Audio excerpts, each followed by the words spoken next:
Woodward Sports? Love wearing clothes? Then you should be wearing Woodward Sports clothes. Check out our full line of merch at woodwardsports.com. Just click on Shop. We have all your favorite designs, like Dan Campbell kneecaps, Woodward Golf, and of course, our own logoed out merchandise. Men, women, infants, kids all love Woodward Sports. Impress your friends. Impress your boss. Impress your dog. Buy Woodward Sports merch today.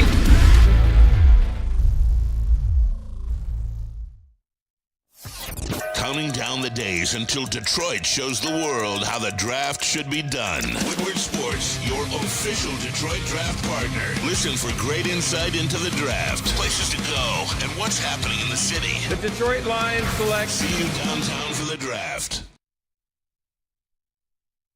What up, though, Detroit? What up, though, man? It's time to wake up. Woodward, 7 days? Ooh. 7 days? 1 week. 7 days until the NFL draft. But do you know what today is? It's our Lions jersey day. Hey. Yes. Hope they don't stink. I did think about that all night long. Yes, I did. I had to memorize it. I was like, all right, do this without the script. Stick would be so proud if I can do this without having to live read it. Right. So shout out to you, chat family. As always, you're a very important part of this show. Go ahead and smash that like button. And once you have, encourage somebody else to do the same. We got 4 to 5, and actually, Broder's still with us in spirit. As always, man, this 5, we rock tight, man. He is at Allen Park for the Detroit Lions press conferences today. He's gonna try and get back here in the second hour of the show, and if he does, we're gonna just pivot to him and absolutely kind of get the feel of what's 100%. going on around the Lions facility. So, hey, we got Mr. Flannel Sam. Hey. We got Detroit's #1 draft pick KG in the sound booth. You know it. What up, though? Yes, sir. Hey, and you know who we have in the chat today? We've got Junior Battle from Coach Carter. Wow! Hey, gracing us with his presence. You know, they're a big man. They're a center. I forgot what the name was of the prospect on that other team. His name was Ty something, but whatever. Ty Crane. Yes, but Junior Battle certainly held his own, and now he's joining us at a Wake Up Woodward. Oh, by the way, just a little side note: Coach Carter, great movie. Oh yeah. Great movie. He fixes the basketball and he fixes the academics. It's unbelievable. You gotta love it. Come fix the Pistons, Coach Carter. Let's go. And we got Woodward Sports' MVP in the TD booth is JBSMOOOOOV. The Coach Carter reference got me. That Coach Carter reference got me, but he fixes everything within an hour and a half. It's good. Hey. That's how it normally works. Man, that's how it normally works. Hey, do you want to tell people what we're talking about today before we go around the city? Oh, absolutely. We're going to be talking about a certain position that the Lions may use their first pick on, and we're going to go around the room and see which of these players that each of us would pick if we had that choice. We're going to do a little draft profile on a player that I certainly wouldn't mind the Lions taking. We're going to talk a little Tigers. We're going to do a Would You Rather with KG. That is certainly very exciting. And we're also going to go a little bit around the NFC North because every team, including the Lions, including all the others, have some picks, have a pretty good draft situation. And I just want to know which of those teams and what they could do in the draft would concern you most if you're a Lions fan. But without further ado, Kool-Aid, take us around the city. Hey, let's go around the city. You know what? The Red Wings, it still stings. It still stings. I just want to make sure I say again, you crushed the segment yesterday. Both segments, man. It was on fire. But the Detroit Tigers, they lose to the Rangers 5-4. Tariq Skubal, 6 in the third innings pitch, 4 runs, 2 earned runs, 6 strikes. This Detroit Tigers team is going to be something that's up and down and up and down and up and down. They've shown us that they have what it takes to win.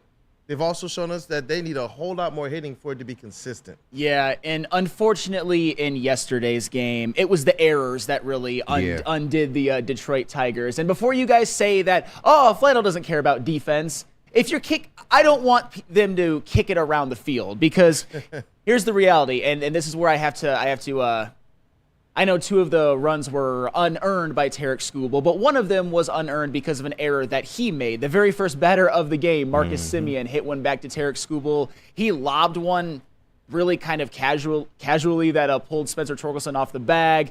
Marcus Semien reached. He was eventually able to score. The sixth inning 3-run rally by the Rangers was started by an error by Colt Keith. Unfortunately, 2 of the runs that occurred after that were earned, but the entire complexion of an inning is definitely different if you get the leadoff man out versus allow him to reach on an error. And then in the 9th inning, after Duran had reached on an infield single off of Shelby Miller, after Shelby Miller had gotten the leadoff man out, Spencer Torkelson with an error, and unfortunately, that extended the inning. Instead of having a 1 on and 2 outs, it was 2 on and 1 out. The Rangers were able to get the go-ahead run, and they were able to win that game. And that's a frustrating one because you don't want to waste Tarek Skubal starts when he's your ace. Mm-hmm. I guess if there's something positive to take away, Parker Meadows hit a home run, although his average is still fugly.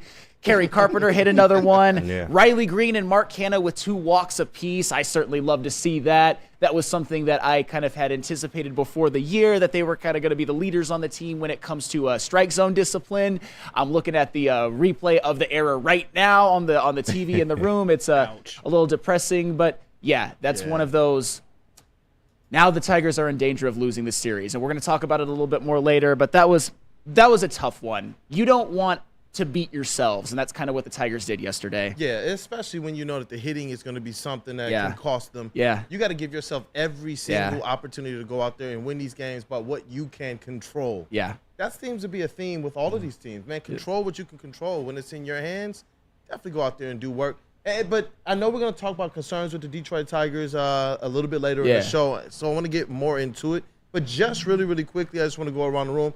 Is the expectations kind of still the same? You know, I like to kind of go game by game, sometimes week by week, just to kind of pull some type of, level to it. Because obviously, we're going to react to every single game. But in the grand scheme of things, Flannel, how are you still feeling about these Detroit Tigers? Well, I'm never going to change my expectations this early in the season, unless if the Tigers, and thank God they didn't, had like a Chicago White Sox start or something like that, where they're basically mathematically eliminated after a week. The Tigers are still 10-8. There's still some positive takeaways. I mean, the bullpen is still dominant, and hopefully some of the bats will heat up, particularly Spencer Torkelson. So as of right now, the expectations haven't changed, but it would really behoove them, and we're going to talk about it more later, to get this win today, because you don't want to drop 3 or 4 a 3 or 4 series this early in the year, looking at a 6-game road trip coming up. Yeah. What about you, KG? I mean, my expectations are still the same. And aside from yesterday, normally the errors that they've committed so far this year haven't really hurt the team.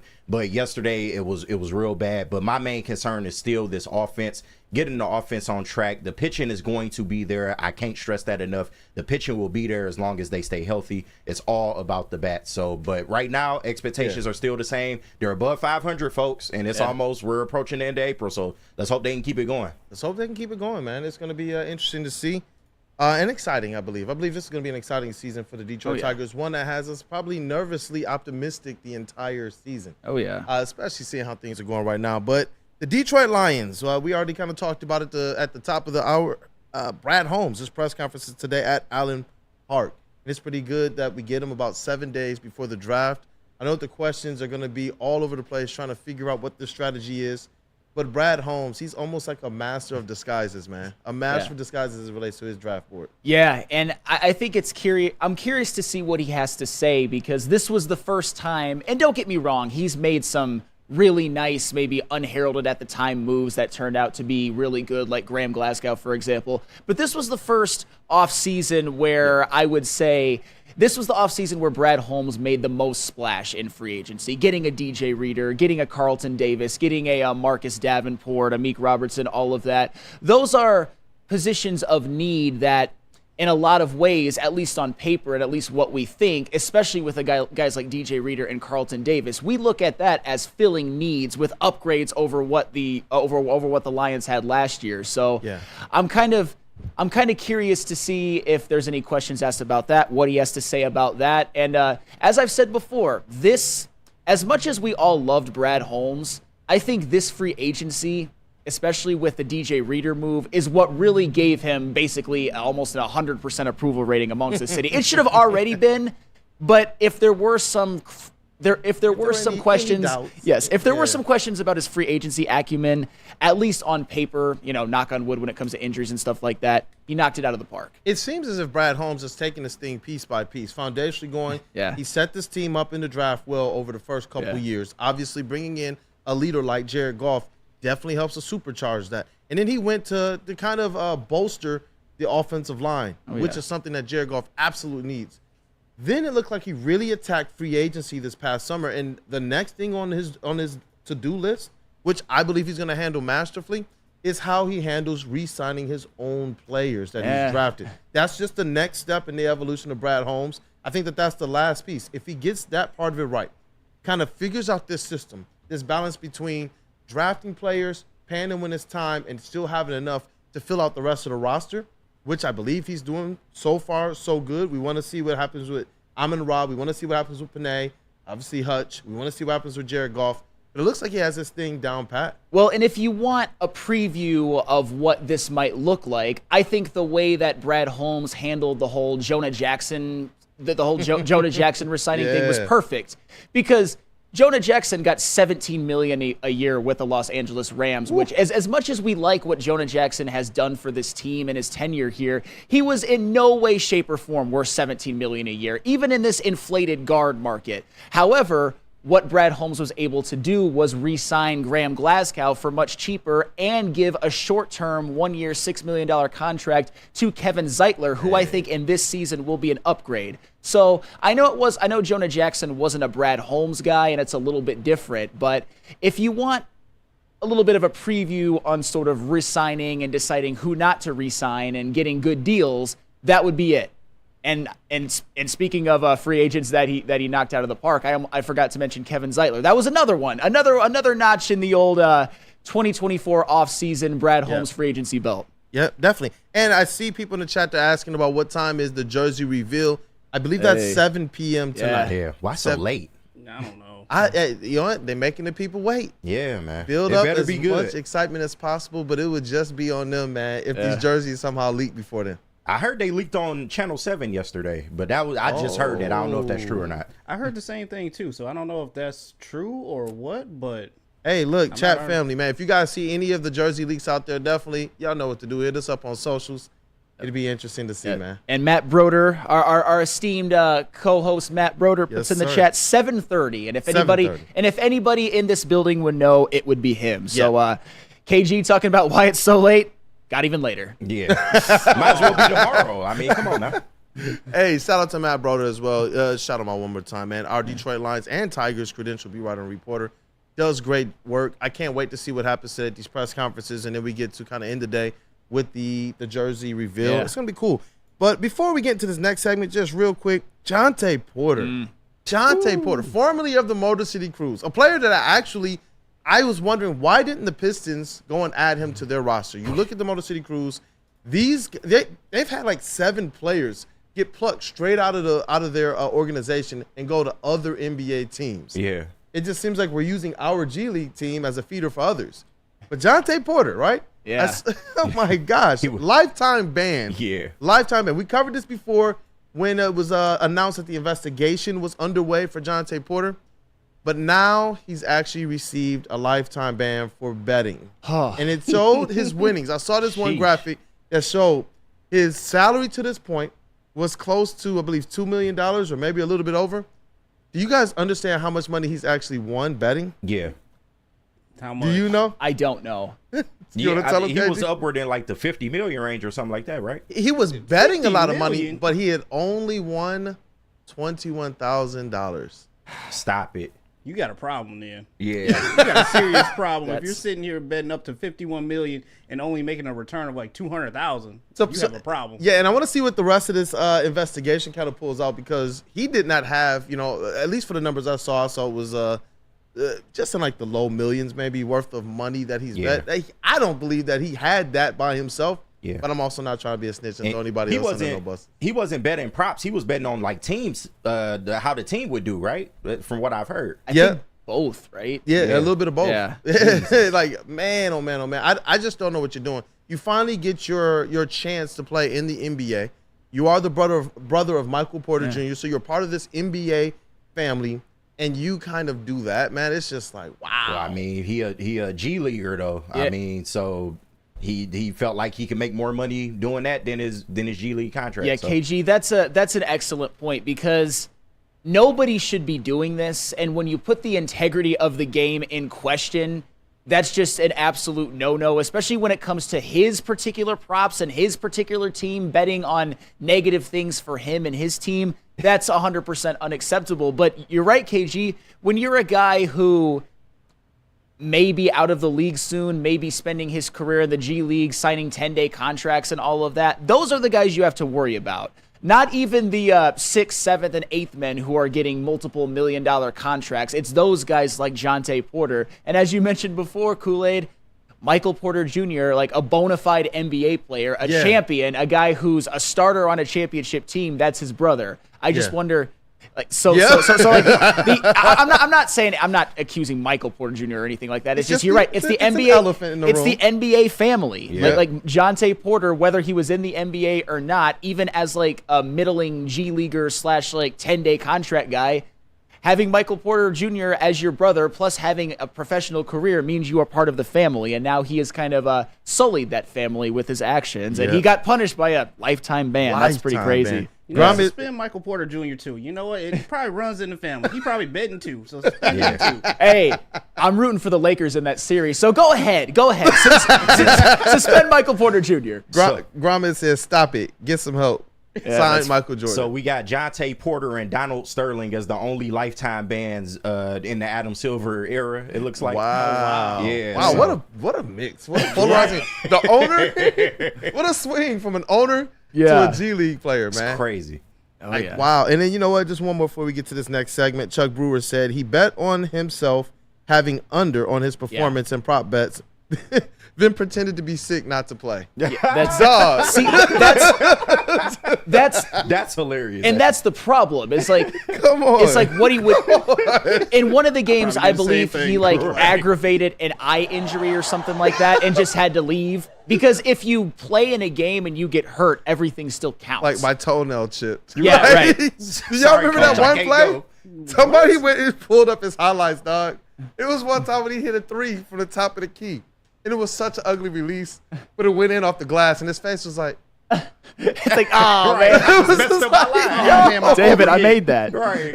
Just fucked up my bed line. Oh, man. Well, look, bro, it didn't work out for Jonte Porter, but it could work out for you guys. Well, he's not going to be able to work out at NBA facilities anymore, so maybe he can go to Planet Fitness. Hey! Planet Fitness is home of the judgment-free zone where anyone, and we mean anyone, can feel comfortable and work on their fitness goals. At Planet Fitness, you'll experience a squeaky clean gym that has tons of equipment, a full-body workout in just 30 minutes, and all memberships include fitness training. You get all of this for only $10 a month, no commitment. No matter where you are, there's a Planet Fitness close by. There are more than 50 in Metro Detroit and thousands more throughout the world. It's Planet Fitness, where your fitness is essential.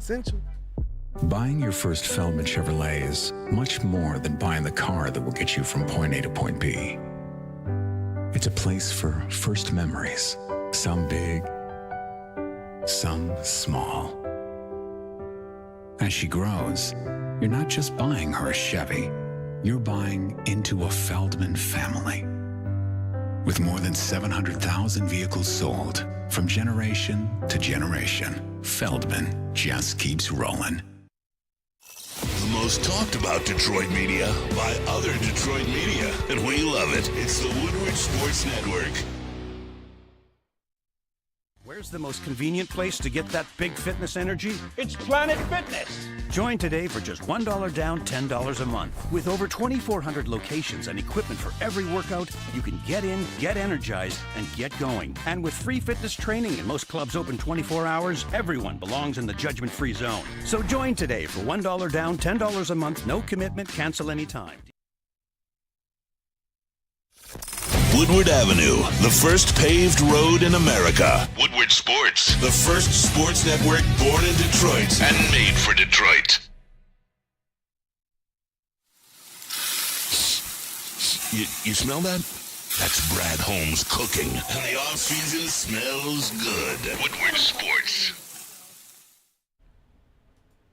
The new glorious ice water bubble hash pre-roll now has diamonds in it, everybody. Look, they are constantly pushing to create the best cannabis experience just for you. The perfect boost comes from the added touch of pure THC diamond dust, allowing flowers with only the highest terps,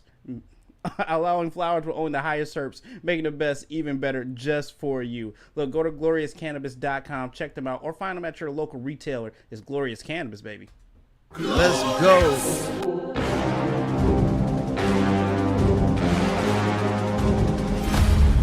Shout out OJ.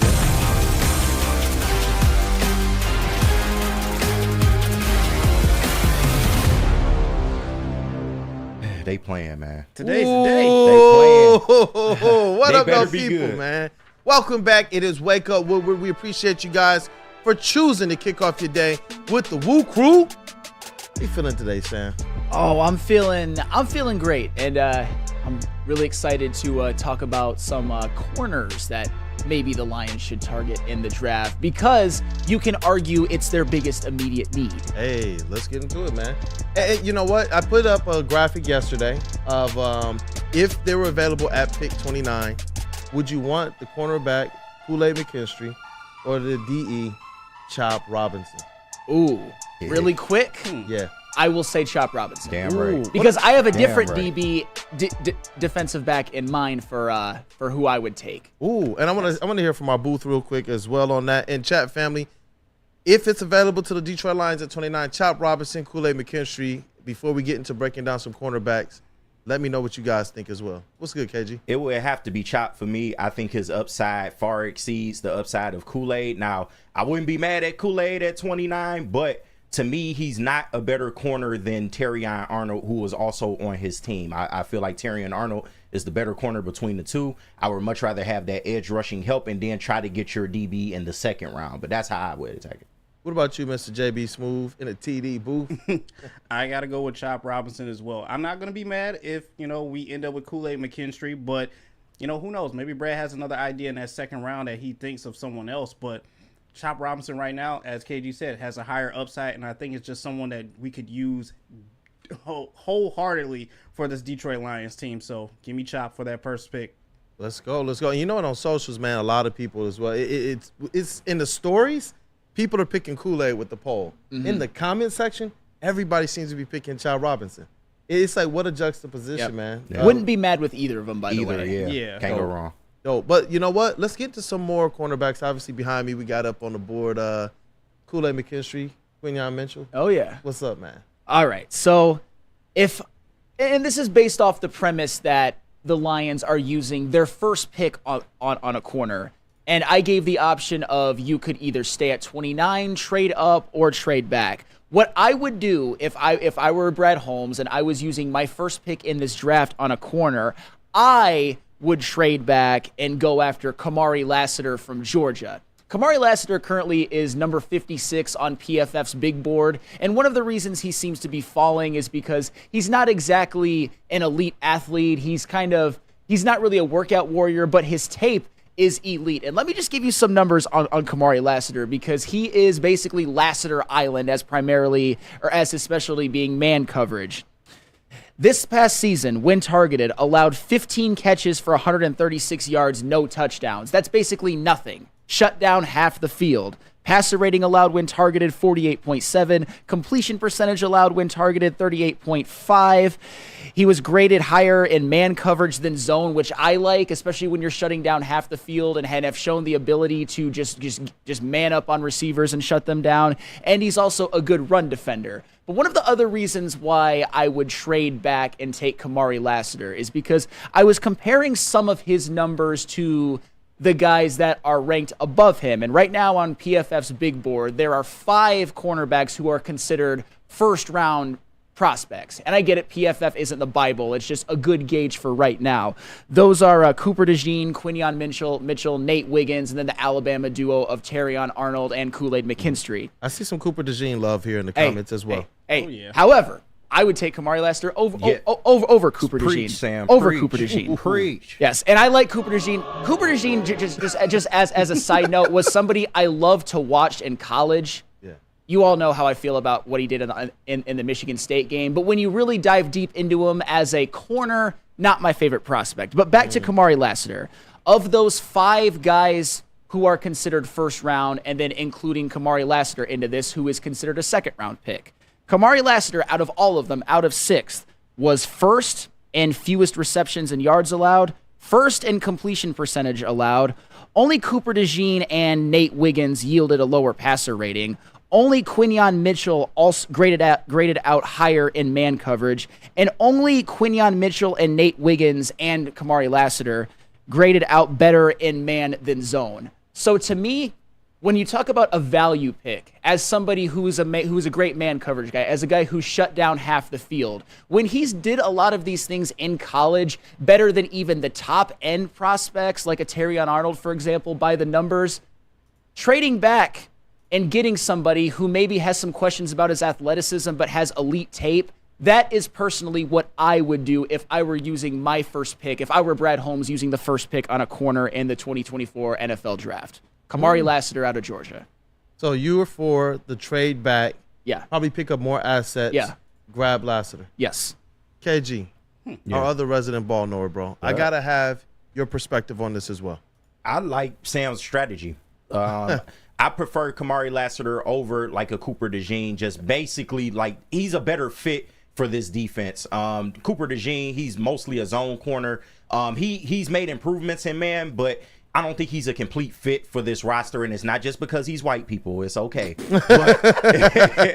But when you're going against the likes of like Keenan Allen and Mike Evans and, Justin Jefferson, you're going against those kind of guys every week. I don't know how Cooper DeJean would fare, especially him not being a true man coverage fit for this defense. I would much rather prefer a Kamari Lassiter. I do like his tape a lot. I have seen some of his play, but my person, I would rather move up. That's my move. Yeah, tell me about that though. Is it Terrion Arnold? Is that the cornerback for you? It would have to be either Terrion Arnold or Nate Wiggins. That's the only people I would move up for in the corner department. Terrion Arnold, to me, has the potential to be the best corner in this class. All right, and I want to ask you guys, because I already know how you feel about moving up. Obviously, you like what Sam is doing. I can't be against it at all. Yeah. You get a player that can definitely come in and fill a need, potentially be here for a long time. Pairs probably really, really nice with the cornerback room and the defensive backfield that we have right now. Sure. But who would you trade up for? Is there a player that you think, from the cornerback position, this is the guy that the Lions have to go up and have to get? If I were to trade up for anybody, it would be Quinyon Mitchell, personally, because he's another one that is phenomenal in man coverage. Unlike Kamari Lassiter, is an elite athlete. He is billed a cornerback. That's basically what he is. The main concern about him, and I don't think this is a legit concern, is that, he played at Toledo. How hard was his job? Well, Deron Bland didn't play at a big school, for example. He was all pro. And there are countless other examples as well. You don't have to play at the Ohio States or the Alabamas. It's just with Quinyon Mitchell, he has the upside to be a multiple-time, I think, all-pro corner. But all that being said, on this defense, considering that you could argue that the Lions at least have a starting lineup, although you would like to add more to it, I would prefer to trade back and get a good value with Kamari Lassiter, plus get more assets for maybe more picks that could be used as depth pieces, or maybe even you hit some out of the park like Brad Holmes has shown to do in later rounds, and get some guys that even replace your current starters. Although your current starters are pretty damn good. And you know what's really cool about this draft, and we've continued to say, is that whether they choose to trade up, stay put, or trade down, Brad Holmes has put himself in a pretty good position based on how he's drafted previously, based on what he promised and vowed to do in free agency and went out there and did it. And now they get to really waltz into this draft, kick their feet up and say, you know what? Best player available, or more best players available if we want to trade back. Right. It's good, KG. No, I wanted to ask Sam this question since we were on the cornerback topic. TJ Tampa is also a corner that I like a lot, maybe in the second or third round. What are your feelings on TJ Tampa? Wouldn't be upset. I wouldn't want him at 29. If he were to say fall to 61, though, he's a guy I would take a flyer on, especially in this defense, given that, as I said before, we're not we're not, for example, and this was a bad pick, by the way, we're not looking to get your day one starter like they were trying to do in 2020 with Jeff Okudah. That obviously didn't work out. We're looking for a guy that could maybe start, that could maybe be a depth piece. I mean, depending on like Emmanuel Mosley's health, for example. So TJ Tampa, long, kind of one of those bigger corners. Yep. I wouldn't mind it. Not at all. Hey, look, man, the Lions have the best of all worlds right now heading into this Detroit Lions draft. Oh, yeah. Yeah, and I can also tell you guys where you can go and get the best of all worlds for your pet. That is Premier Pet Supply. It's hands down Michigan's best pet store. Same prices and all the conveniences of the big box and online retailers with one major difference.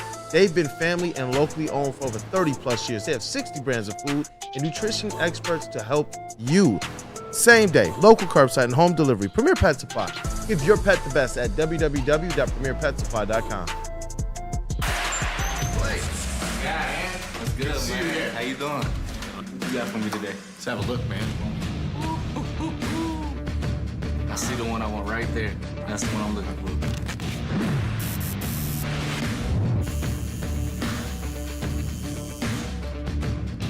for. Welcome to the winner's circle, Blake. Hey. Figer Law. All we do is win. All we do is win. A network for the city, by the city. Woodward Sports is Detroit Sports. Hi, my diamonds. It's Crystal with an X. You want to get hot and perfect like me? Here's my super easy routine. Drink at least a gallon of water before you wake up. Attach a weight to everything in your house. Hello? Sell your car and just sprint everywhere. Scream when you exhale. Don't follow Crystal with an X. Do your own thing at Planet Fitness with tons of equipment and free fitness training in our clean and spacious clubs. Join now for just $10 a month and cancel anytime. Counting down the days until Detroit shows the world how the draft should be done. Woodward Sports, your official Detroit draft partner. Listen for great insight into the draft, places to go, and what's happening in the city. The Detroit Lions select. See you downtown for the draft. Come to any Lady Jane's Haircuts for Men and claim your throne for a king's treatment from one of our talented stylists. Open 7 days a week, walk in anytime. Just get to a Lady Jane's today and receive a precision haircut, scalp massage, hot lather neck shave, and a hot towel treatment. A haircut should not be a chore. It should be an experience. And that's exactly what Lady Jane's has to offer. Open 7 days a week, walk-ins are always welcome. There's always a location near you. Lady Jane's Haircuts for Men, it's wicked awesome. We aren't quite sure if they consume more beer or sports. Either way, the heavyweights are here. Live on Woodward Sports, daily 5 to 7 p.m. Boys and Girls Club of Southeastern Michigan and the Jerome Bettis Bus Stops Here Foundation is proud to present the 3C Sports Conference to educate, inform, and inspire players, parents, and coaches in your local communities. Featuring impactful speakers like Jerome Bettis, Eddie George, and Adam Schefter. April 24th through the 26th. For more information and tickets, scan the QR code on the screen and sign up today. What up, though, people? Thank you for choosing to kick off your day with the Wake Up Woodward crew. Shout out to Matthew Broder. He is down at Allen Park today for Brad Holmes' press conference. We're hoping we can get him back here for the second hour of the show so we can break down what went on, what was said, what's the feeling around Allen Park right now. It's been cool to kind of see a lot of these different promo videos that the Lions are dropping. You know, the involuntary workout, obviously teasing the jerseys and things of that nature. Showing Brad Holmes walking into the building as well. My offseason started after the last game. Damn right. At the end of the last game. Like, I love this stuff. And they're absolutely proving it. It's not just talk, right? We've heard some of these other teams kind of talk, kind of put out the rhetoric, kind of try to call their shots. Hasn't quite worked out as well, but the Detroit Lions right now, there's really not even a lot of discourse to have. The most you can have is if you want to argue over what draft pick, I think they should do versus what you think they should do. And Brad Holmes is not going to get either one of the guys we talk about. and it's going to work out for him. Yeah, this could be a boring vanilla press conference, but that's okay. That's okay, though. That's more than okay. Yeah, hey, and shout out to Mike G. He said, use that Woodward code and get that chicken sandwich. Guys, I'm telling you, and you can use it again and again and again and again. Another one. It's worth it, man. It definitely is, man. My family and I, we've already gone a couple times to Shake Shack. Use that code. And it was funny, man. The second time it worked, man, my wife was like, "Oh, we can use it again." I was like, "I told y'all, man. I told y'all. You gotta start listening to the show more, sweetie." But hey, look, I love the segments that we put together on this show. Oh yeah. And before we get to this next one, chat family, make sure you go ahead and smash that like button for your crew. And once you have, encourage somebody else to do the same, man. Let's zoom through 100 likes. It is Lions jersey reveal day, so I had to bring out the berry. I had to bring it out. Better be good. Yeah, just some good luck here, man. I'm hoping that it's not the slinky, malnourished lion, JB, for your sake. That I'm lion gonna be ain't so that disappointed. I feel like I'm gonna be so disappointed, but I still hate that it's so late too, because I at least want to try and get in and order a jersey before they're all sold out too. You know? Yeah. Snap. Yeah, you're right. You're right about that, man. We're gonna have to be on it, man. Definitely gonna have to be. But it's time for Would You Rather with Mr. KG. Yes, sir. I love these segments, man. Hey, Oh, yeah. man. I'm going to try and do my best with this. I only got 5 of them this time, so we should be able to get through this in one segment. But name of the game is Would You Rather. I present 2 options. You have to pick one, and you give a short explanation as to why you made that choice. Chat family, you know what it is. Drop your responses. We will read them off. But, fellas, are we ready? Yeah. All right, let's set the mood.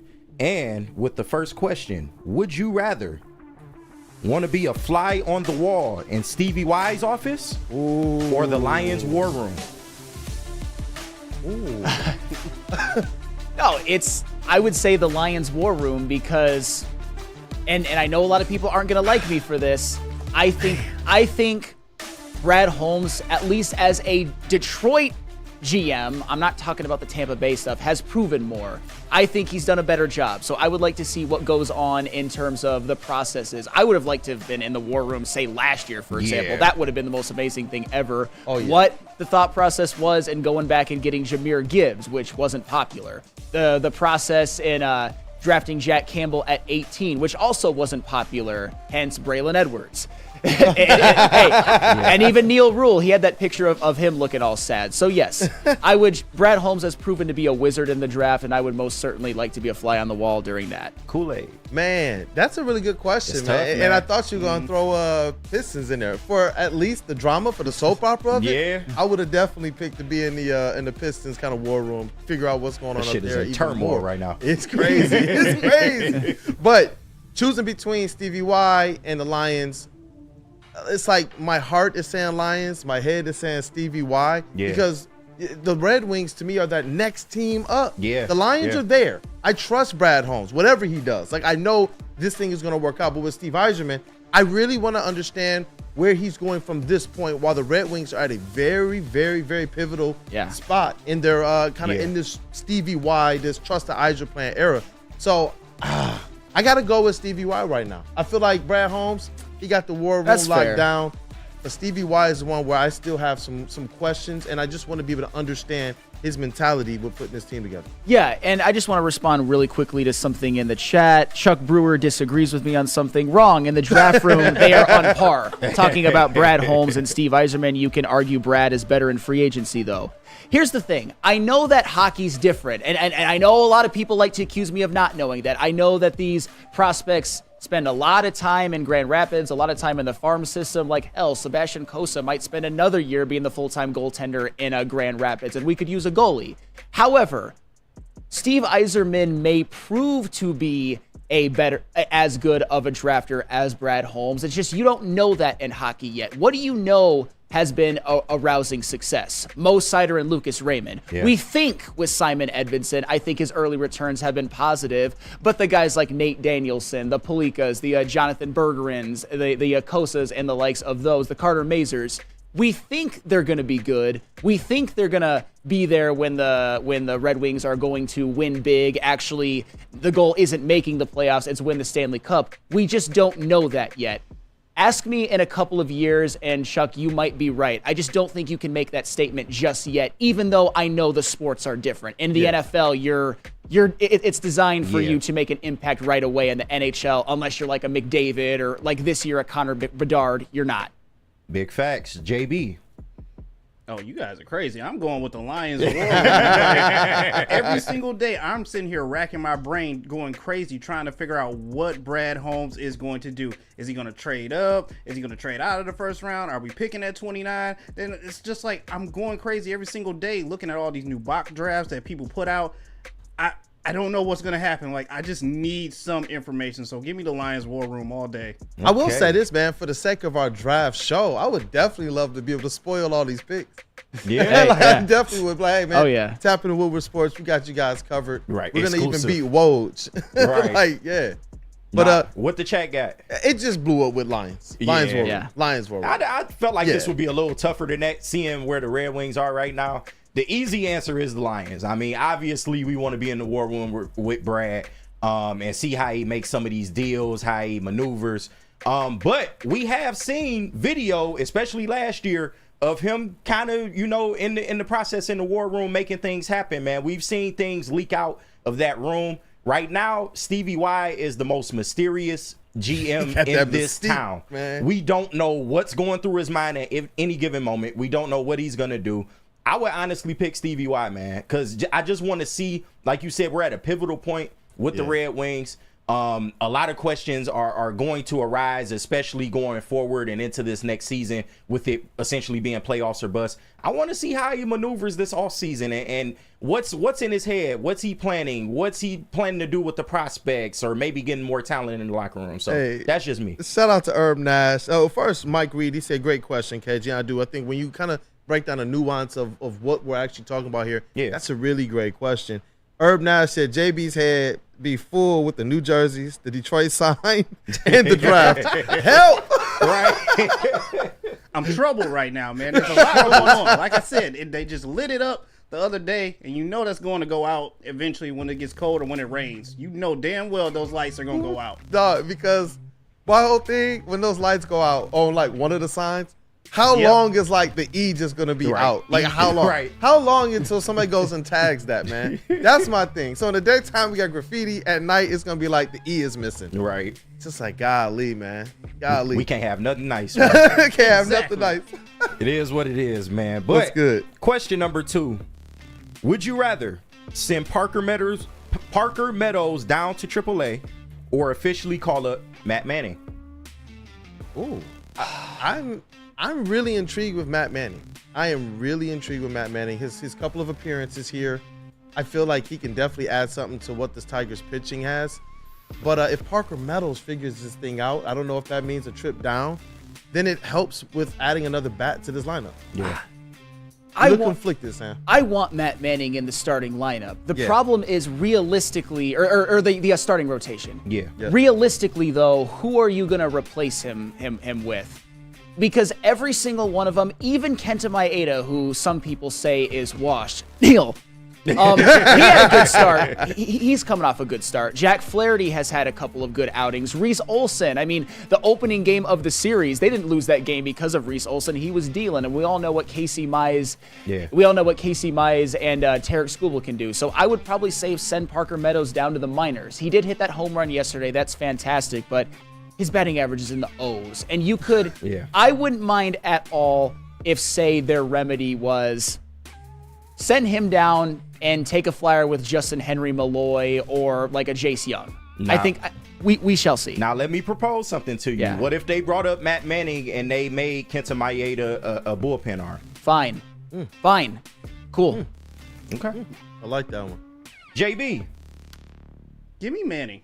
Bring him up. Let's see what you have in him right now. I'm just intrigued as to what direction you could go with him. No offense to Parker Meadows at all, but I'm just a little bit more intrigued with Manning. So give me Manning. What we got in the chat? Yeah, I'm seeing some Manning love, man. I'm seeing Big Dan Davis call up Matt Manning. Dante151 Meadows just hit a home run. Let me see, man. What are you guys thinking out there? Eduardo O'Neill, keep Meadows. He's winning. He's winning me money. Hey, you got to teach Jonte Porter, man, because that might be all that he has now to make money with. I'm sorry, Jonte Porter. I know. Sorry, man. But you know what? It's interesting because these bats, if Parker Meadows gets it going, obviously that's a good thing for these bats. But when I think about what Matt Manning can bring to the starting rotation, does it allow them to be able to kind of weather or overcome some of the lack of hitting? Yeah. Because we all talked about the fact that this pitching, especially the starting pitching, the relief pitching, if that one move moves another starter to the bullpen and it helps kind of this relief pitching be that much better and it improves the starting pitching, I'm kind of for it, and just be a team where that's your identity. To know we're going out there every night. Our starters are going to give us, they're going to eat up innings. They're not going to be starters that we believe, we're going to have to pull them in the 4th inning and then start to piece together our relief. Go out there, have these starters that you can trust to take you into the 5th, into the 6th inning, and giving you an opportunity to get to that kind of small ball, get to that opportunity where you have to manufacture some runs to kind of squeak out the win. Sure. Yeah. Yep. I don't think there's a wrong answer here either way, but if it was me, I'm sending Parker Meadows down to AAA. I would love to see Matt Manning up here in the big leagues. He's done well so far, but Parker Meadows, and albeit he did hit a home run this last game, that was an encouraging sign. But if you hitting in the O's and in the majors, it's just not a good look, man. And the last thing we need is another 0 for bat in this lineup, man. The Tigers need bats immediately. I'm really looking at Justin Henry Malloy. He had a very good spring. I would much rather see him come up and see what he can do at the major league level. Yep, Cy Gray, he said Matt Manning because you can never have enough pitching. Mike Reed, send Parker down. So it's kind of mixed. And before we get into this, we're going to do the next 3 questions as a part of the next segment. But Mike Reed said KG is cooking. Hey. Greg said just KG. Mike G, KG segment is fire. My guys. You can get with this or you can get with that. Awesome segments as always, man. I can also tell you what else awesome is. Awesome is when a guy can be a guy and get an amazing haircut. That's Lady Jane's Haircuts for Men. Stop in, sit back, relax, and let one of Lady Jane's talented hairstylists make you look and feel great. Walk in anytime, 7 days a week. That's Lady Jane's. It's wicked awesome. The BGCSM 3C Sports Conference is coming during NFL Draft Week, starting on April 24th. Special guests will include Jerome Bettis, Barry Sanders, Eddie George, Aleem McNeil, Calvin Johnson Jr., Sean H. Wilson, Cynthia Freeland, Adam Scheffner, and more. This event is open to athletes, coaches, and parents, but space is limited. So go to our website and purchase your tickets today at www.bgcsm.org. You have an opinion? Make sure it's seen and heard. Corner, jumper, tweet us, hop on the YouTube chat, slide in the DMS at Woodward Sports on all social media.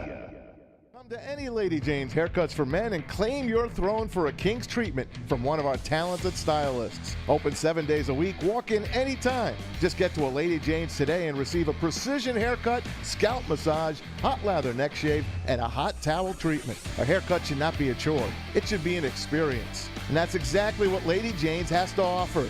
Open 7 days a week, walk-ins are always welcome. There's always a location near you. Lady Jane's Haircuts for Men, it's wicked awesome. April 25th and 26th, join the entire Woodward Sports family as we broadcast the first 3 rounds of the NFL Draft. We will be downtown at the corner of Woodward and Adams at the 313 Draft Party presented by Figer Law, Jars, Lost Farm, and Gold Crown. 21 plus and free to everyone. Party starts at 2 p.m. on Thursday, and the live draft coverage begins at 8 p.m. We hope to see you downtown at the 313 Draft Party. Special thanks to Soroki's and Glorious. While the world watches Detroit, we will show the world how Detroit parties at the 313 Draft Party. I can't wait for that, man. Just 7 days away, people, from the NFL draft right here in the city of Detroit, Michigan. We hope you guys come down, check us out at the 313 party. Yeah. We got to find some way to make sure we get long drink flannel there so you guys can experience the experience. Long drink flannel. Long drink flannel. Hey. Long drink flannel. Let's go. Let's go. Let's go. Hey, but welcome back, man. We appreciate you guys for kicking off the day with Wake Up Woodward. Shout out to Mr. Matthew Broder as well. He's down at Allen Park getting all of the sounds, getting all of the quotes, going to make sure that we got what we need for socials, and hopefully he can get back here and kind of give us a breakdown of what went down at Brad Holmes' press conference. But KG, with the fire segment, we got 3 more questions, huh? We do. Let's go. All right. So with the third question, it's a Pistons question. Now, my heart. Would you rather run it back with Cade and Ivy or trade Ivy for a better fit with Cade? Oh. We got to start considering these things, man. We got to start. If y'all want marginal improvement quickly, we have to start considering these things. So take your time. Yeah, y'all gonna have to start. I'll repeat the question one more time for the chat people. Sam looks like he already has an answer. Yeah. Would you rather run it back with Cade and Ivy or trade Ivy for a better fit with Cade Cunningham? Trade Ivy. Trade Ivy. And this is my heart. Sam, my heart. I don't want to be revisionist history. I promise you that. I promise you. I was never as high on Ivy as most. I wanted Keegan Murray. Obviously, he wasn't available to the Pistons because the Kings took him. Mm-hmm. My problem with Jaden Ivey is just I don't know if he's ever going to be a three-point shooter. I don't know if he's ever going to be really an effective enough off-the-ball player. It seems like they both want to have the ball in their hands, and I just think Cade Cunningham is a guy who can pass better, is a better distributor, is kind of that playmaker, and obviously on the defensive side of the ball, he's a better defender. He's bigger, he's longer.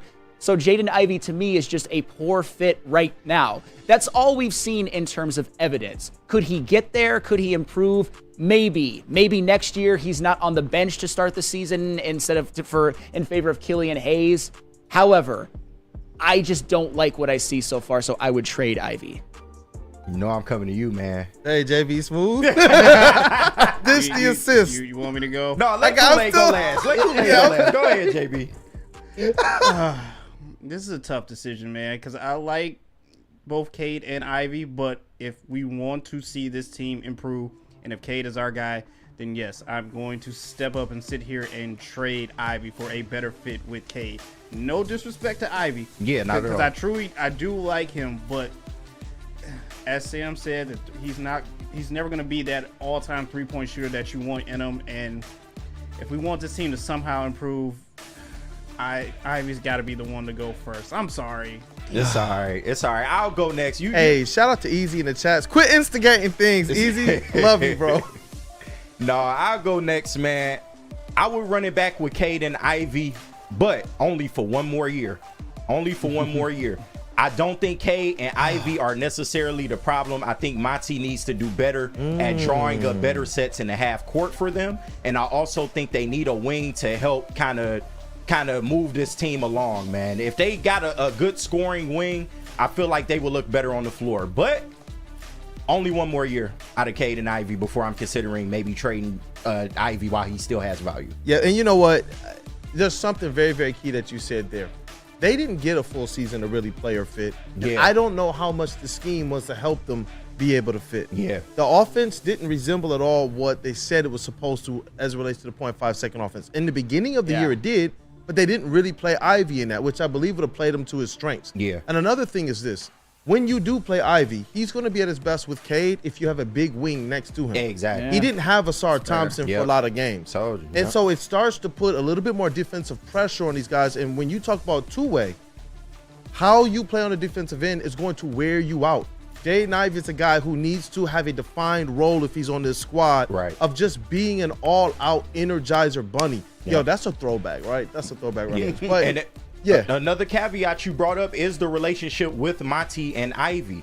Like, if you're not going to play the kid, why do you have him on your team? Like, I don't understand some of the decisions he's made this last year. I would hope that would improve in the season coming up. But, yeah, if you're not going to play the kid, you might as well trade him. You might as well. Yeah, if you're not going to play him, to his strengths, then definitely. But at the press conference, Ivy actually spoke to this. And one of the things he wants to do is gain this chemistry with Cade. They believe that they did some good things, that they have some stretches where they look like they could absolutely fit.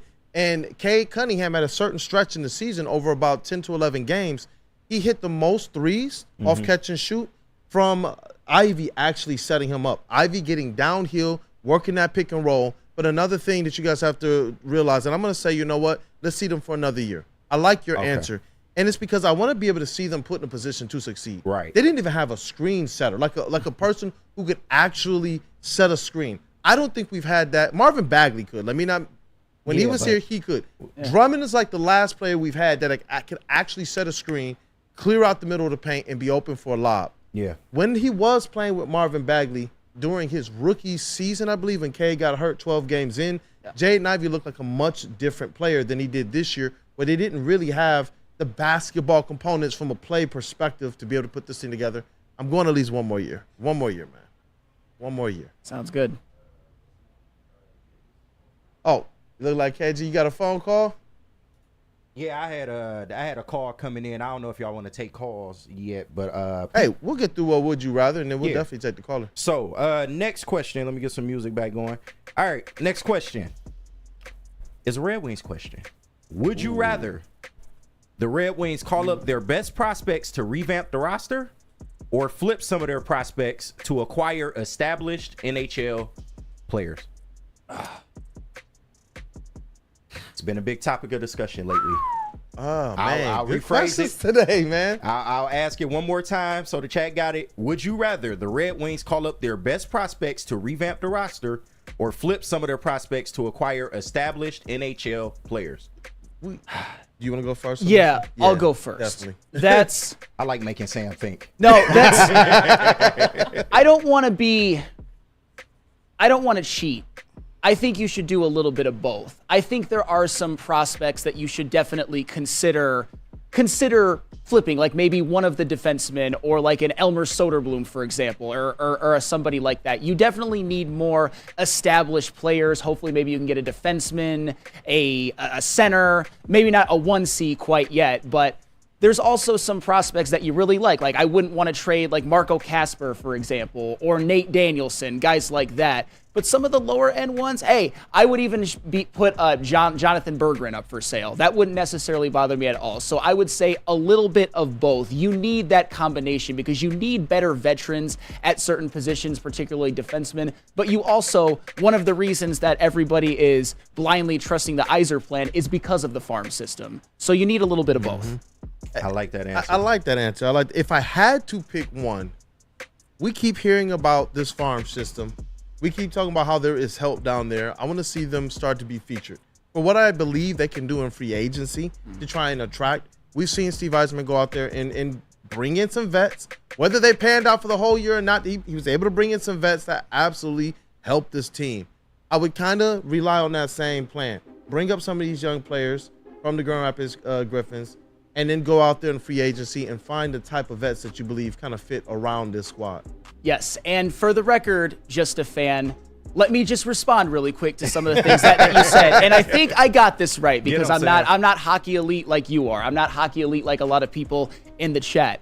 Yeah. You said dump and check, dump and chase, whatever you want to call it. That is when you gain possession of the puck. You bring it up and then you dump it into the opponent's end and then the goal is to get players to chase it, win the check, gain possession. A carry and attack is when you have somebody who can go coast to coast, or you can just carry it in. You don't need to dump it. Like a Dylan Larkin can do it, a Patrick Kane can do it, and obviously guys like Connor McDavid, the elite of the elite, and you start your attack from there. If I'm a little bit wrong, you can correct me, but you're hating today in the chat, Just a Fan. You're not having your best day.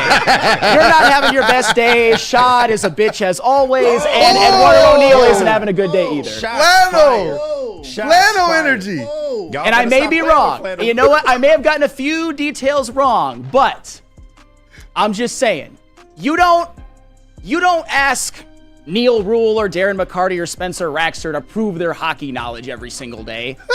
Are they talking about like strategies every single day? No, because I do shows with them 2 days a week. And I understand that Darren McCarty has forgotten way more about hockey than I will ever know. Woo! Everybody can get it. But oh my gosh. However, I'm just saying. I just had to put that out there because obviously I can't type that out in the chat. That would take way too long. Hey, y'all better stop playing with Il Flannel. Were you in the Hunger Games at all? Boy, catching fire. Y'all better stop playing with Il Flannel. Woo! Oh my word, Flannel! I told you all this week that Flannel energy, man. What did the Red Wings do to you? Just a fan is just a fan is like putting laughing emojis. He was probably just like. And Shad is too, man. Damn it. Sean said we got him. Damn it. Sam is in Drake mode. You guys drop and give me 50. Right. JZJ. Oh my God. Damn, we didn't even get to JB. JB, sorry, JB. You're good. This is fire topic anyway. Yeah. But If I were doing it, I would flip some of the roster that you have right now for this farm system. If it's so good, bring up some of these young players. Switch the game up. See what you can change. Because obviously what we have now isn't working. And, hey, I think it's time for a change. So flip some of the roster that you have for the farm system. All right, what we got in the chat, man? Besides that. Yo, I've seen a little bit of both, man. I've seen people that say both. I've seen people that say, you know what, it's time to play the kids. I haven't seen too many people that just straight up said trade. But a lot of people are actually more in line with what you were saying, Flannel. Yeah. And if it's a mix that can work out, definitely going ahead and do that. Yeah, because you can't. There are going to be some of these prospects that aren't going to succeed, and certainly not as soon as next year. Yeah. The good news though is on defensively, Simon Edvinson. I think that he's primed to have maybe a rookie of the year caliber season next year, or at least be one of the top young defensemen to pair with a guy who I think could be a future Norris Trophy winner in Mo Sider. And obviously Lucas Raymond had a breakout. It's just, if you're relying on just young guys to contribute next year, a lot of those young guys who have zero NHL experience, or in the case of Bergerlin or Soderblom, minimal. Limited, yep. We might be looking at another year of no playoffs. You need to add some better vets or some more reliable depth pieces. And Sam, I got to steal all your answers, as you said them. It is a little bit of both, but I mean, I would rather prefer you use some of those prospects and go get some established NHL talent, especially seeing where we are at with the Red Wings. Because if they don't make the playoffs next year or take a regression, I feel like that's going to be big trouble for Stevie Y and everybody else in the organization. That's not going to be good. The fans are already hurt about this year. So I would flip some of that talent, but also utilize the prospects that you know are going to come up and make an immediate impact and put them on the roster. But go out and get some established NHL talent to help these young guys along. Hey, and Co-opzilla said, Flannel only talks like this when D-Mac isn't around. And I got to tell y'all something. Dude. I was here the day that he told D-Mac that he's not a Hall of Famer, and they went through some stuff. Yeah. And I was in a booth like, yo, am I going to have to run in? Because you were in that chair. You were in the mass chair that day. I was like, yo, what's going to happen? They got into it, man. Yeah. And one of the things that D-Mac said is he respects Flannel because he stands by, he sticks by what he believes. And he's not just pulling stuff out of thin air. He has a well-studied reason.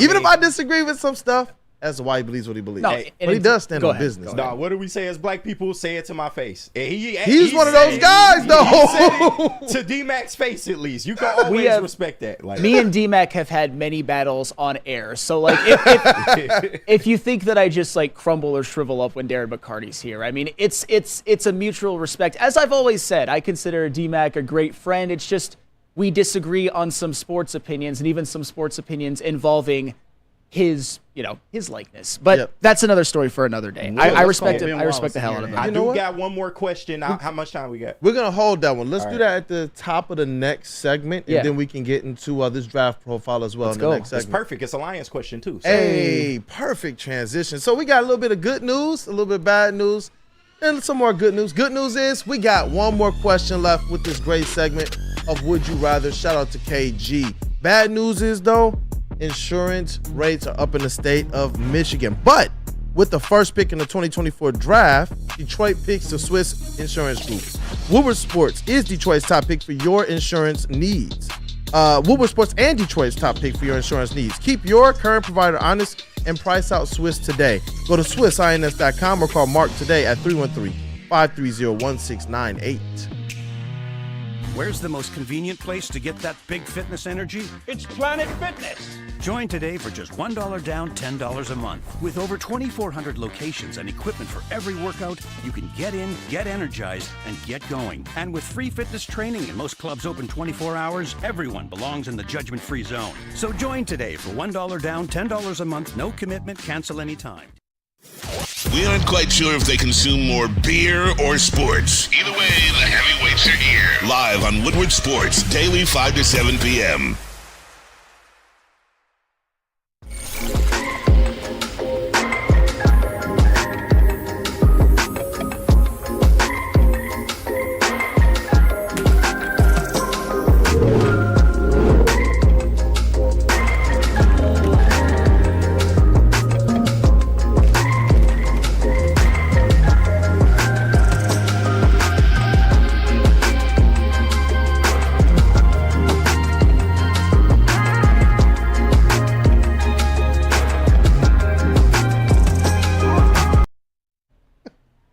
Hey, you guys, are you tired of wearing that same old Detroit sports merch? Tell Well, me it about is a new era in sports wearables with new designs, amazing apparel, and the ultimate swag. Look, go to woodwardsports.com, click on that shop tab. We are dropping new designs every single week. You know we got the Brad Holmes and Dan Campbell election hoodies, t-shirts, and hats. And you know you need something for the draft. You know it's only 7 days away, so you got to go to woodwardsports.com, click on that shop tab, get swagged out. The draft is almost here, baby.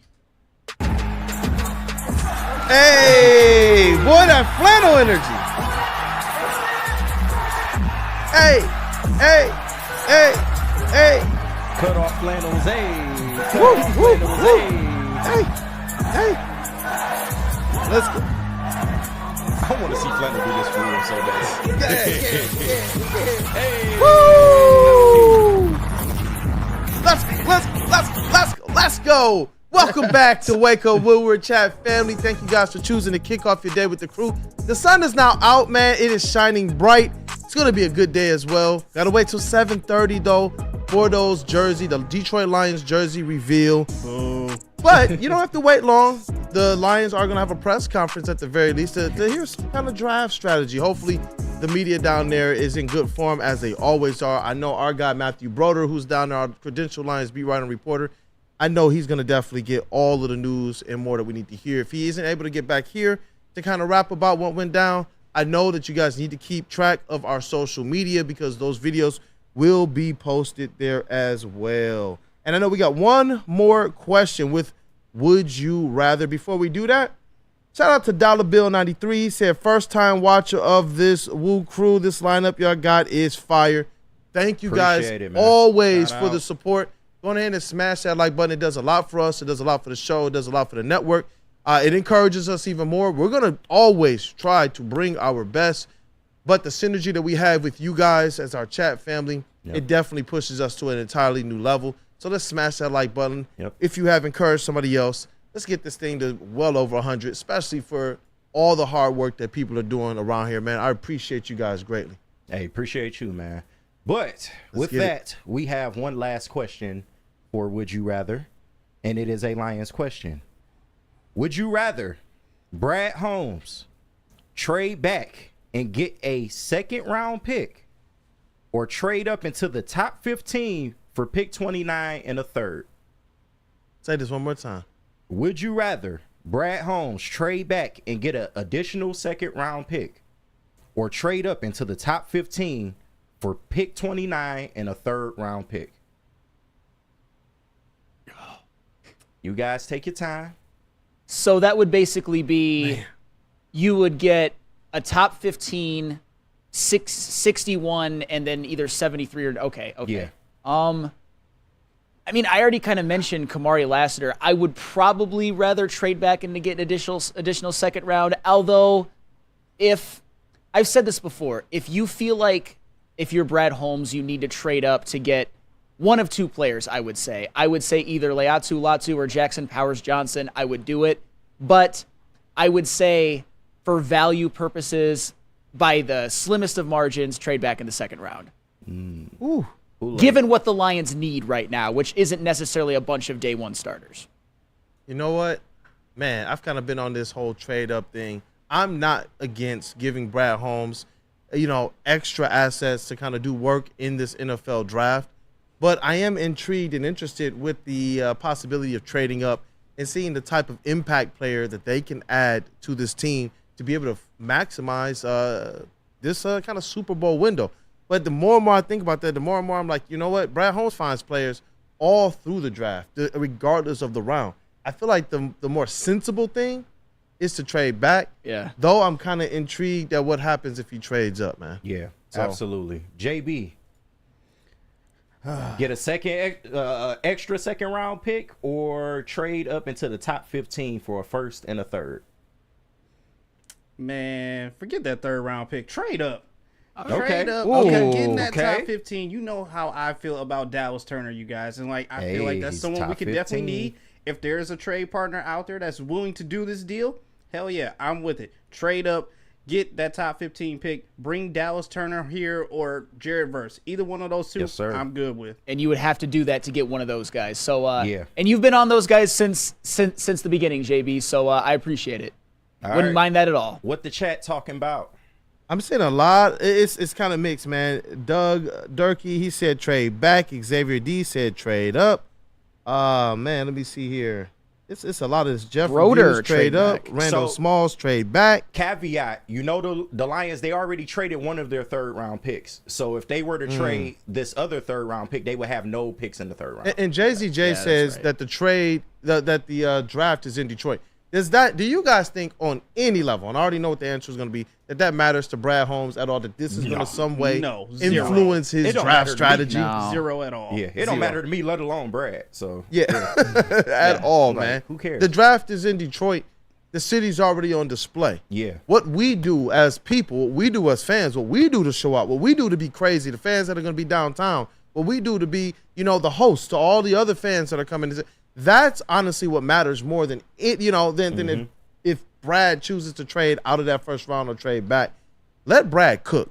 Let Brad cook. At the very end of the day, whatever he does, we're definitely going to trust. Well, and isn't it refreshing, too? Because I understand that if you're a competent GM, which the Lions certainly have had a lot of not competent GMs, say if you're Bob Quinn, for example, and most of what you have, if not all of it, is negative PR. Yeah. Let's just say his last draft, in which he got Jeff Okudah, let's just say he was running a draft after making many consecutive years of not great draft picks and then having a bunch of losing seasons.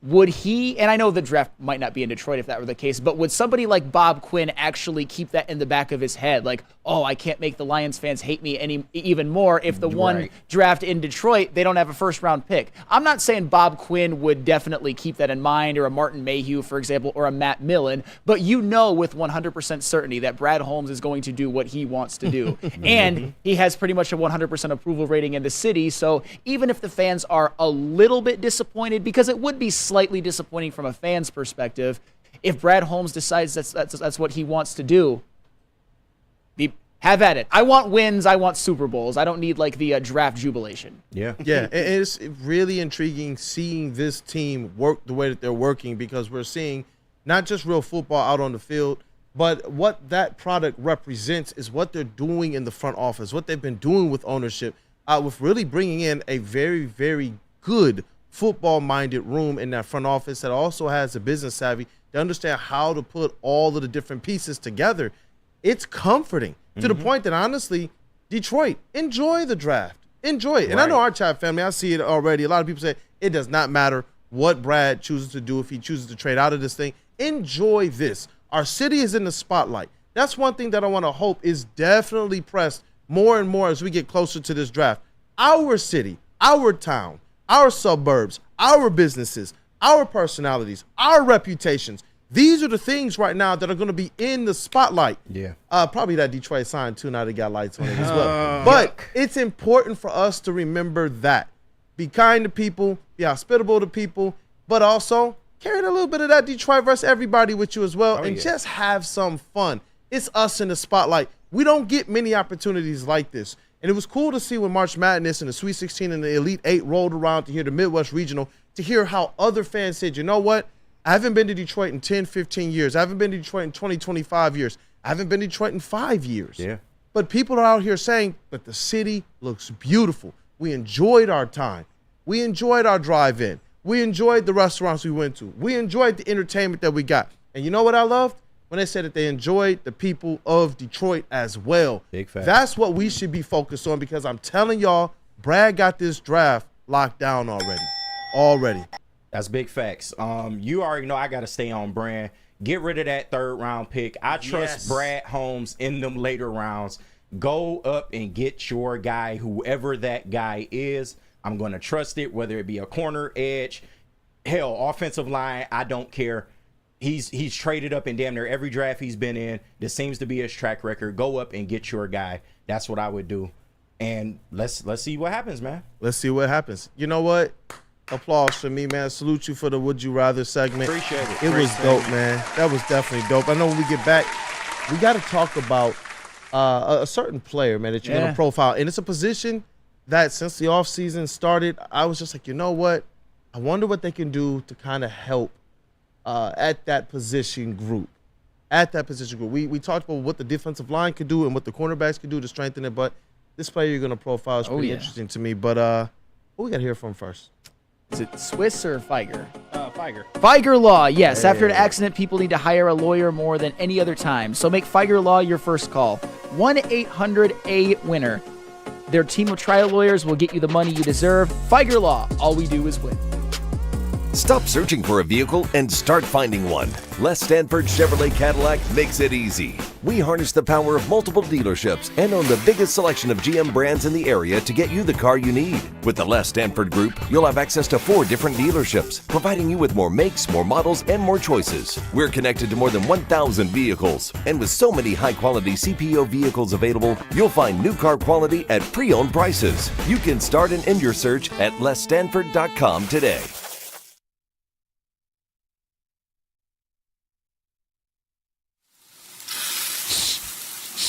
You smell that?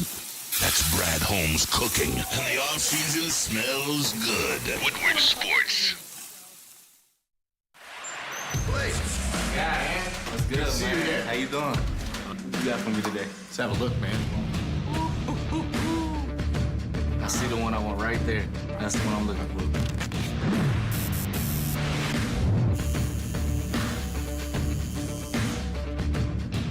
Welcome to the winner's circle, Blake. Hey.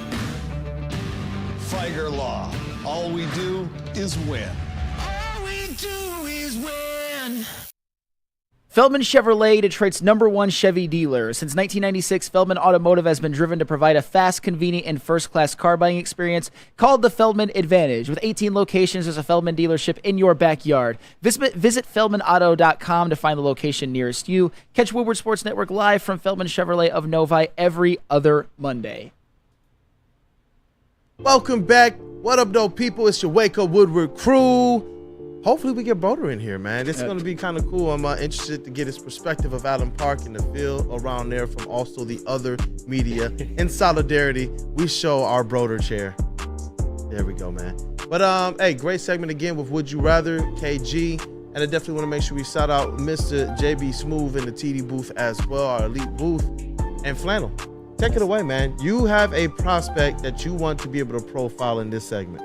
Absolutely, and as you can see on the back wall, it is Texas A&M linebacker Edgerrin Cooper. And I know you might be thinking that linebacker might not be necessarily an immediate need. You've got your starters, you've got backups like Malcolm Rodriguez or even Jalen Reeves-Maybin. But Edgerrin Cooper has a particular set of skills and an upside, and one skill set in particular that I think would really, really benefit the Lions. He's an athletic freak, a 4.5 40, change of direction, all of that. You want it. He's got it. This is a man that if the Lions were to trade back into the second round, or hell, even at 29, I don't think it's likely I would consider it. This is a guy that should be grabbed, Edgerrin Cooper. And one thing about Edgerrin Cooper that you cannot deny, this man has some of the most electric highlights in all of college football, in which you'll get to see his entire skill set, including my favorite skill set, put on display. JB. Let's go. We get Edgerrin Cooper. Look at him diagnosing the run. Oh my! Tackle for loss in the backfield. This man is all over the field. He's in the backfield. He lives in the backfield. He might as well be paying rent. Stopping the run again. Minimal gain. Another short run stop, which has a linebacker. That is one of the most important things you can do. Another one. Look at him get into the backfield. Look at him penetrate and get into the backfield. Let's go. On this Lions run defense, you want somebody like Edgerrin Cooper who can keep up with the effective run defense. What do we got here? Is that another run? Look at, he's just living in the backfield. I know it's New Mexico, but tackles for loss galore. You just absolutely love to see it. Look at this one against Alabama. If you don't want, again, minimal gain. If you don't want New Mexico highlights, try Alabama highlights. This is one of my favorites. Look at him. Look at him chasing down. Look at that speed. Look at him get Jalen Milroe. Go on. Sack. Let's go. Look at that. Beautiful. You absolutely love to see it. Look at that speed. Yeah. Just that acceleration and that burst to run down Jalen Milroe. this one as well. Read option, diagnosing it, getting him in the backfield. Edgerrin Cooper again. Just beautiful. Look at Edgerrin Cooper. Unblocked. Oh, from the blind side, forcing the fumble of Jalen Milroe. Man, I do not want to be Jalen Milroe. Look how fast he got there. Look how fast he got to the quarterback. He's like a comet. And once again, comment. I love it. This one again, minimal gain, sets the edge, doesn't allow the wrap up too. Yes, the sure solid tackle. And for his third sack of the day on Jalen Milroe. Are you kidding me? That is so. If you want, those are Alabama highlights right there against Auburn. Look at him pick this up. Is that a defensive back or is that a linebacker? Look at that speed. Is that a defensive back or a linebacker? He could go all the way. Edgerrin Cooper in for a touchdown. The scoop and score. This man is a playmaker. He is all over the field. Here we go again in another passing down situation. Damn. Wraps him up. Gets another sack right there. You love to see it. And that kind of leads me into my favorite skill set of his. And now we can do one more. Boom. Chases him down. Yeah. And you can cut this right now. And obviously, the thing that stands out about Edgerrin Cooper when you watch the film, when you look at the numbers, when you watch the games, Edgerrin Cooper just lives in the opponent's backfield. I've got one of the most impressive stats that you'll hear. This is borderline 2022 James Houston-like efficiency. Edgerrin Cooper, like I said, when you look at the numbers, you'll notice the 8 sacks, you'll notice the 17.5 tackles for loss. But when you dig a little bit deeper, Edgerrin Cooper got all of those 8.5 sacks. It's 8.5, not 8. 8.5 on 83 pass rush snaps. So when they send him on the blitz, he more often than most gets home. But what that also tells you, though, is that, and you don't see it as much on highlight tapes because they're going to show the sacks, they're going to show the tackles for loss. But what you did see a little bit is his run defense, getting into the opponent's backfield, diagnosing plays, and he can chase pretty much anybody down, set the edge, all of that. You want it, Edgerrin Cooper can do it. And for a little bit of furthermore impressive things about him, when you talk about his snap count against the run on the pass rush, he actually played the majority of his snaps as a coverage linebacker, and he acclimated himself pretty well. Edgerrin Cooper, and this is PFF, so a lot of you aren't going to like it, but I think this is impressive, had an 85 grade or above in coverage, run defense, and pass rush. So the reason I bring up the coverage and I bring up the run defense is because he played the vast majority of his snaps against in coverage or in run defense. You'll notice the highlights. You'll notice how he made Jalen Milroe's life hell in the backfield. But that's just a small part of who he is. And considering with the Lions, I know we like who they have right now. But if you're looking at players who could potentially be re-signed or players who you might let walk, I think Derek Barnes is somebody that you might let walk.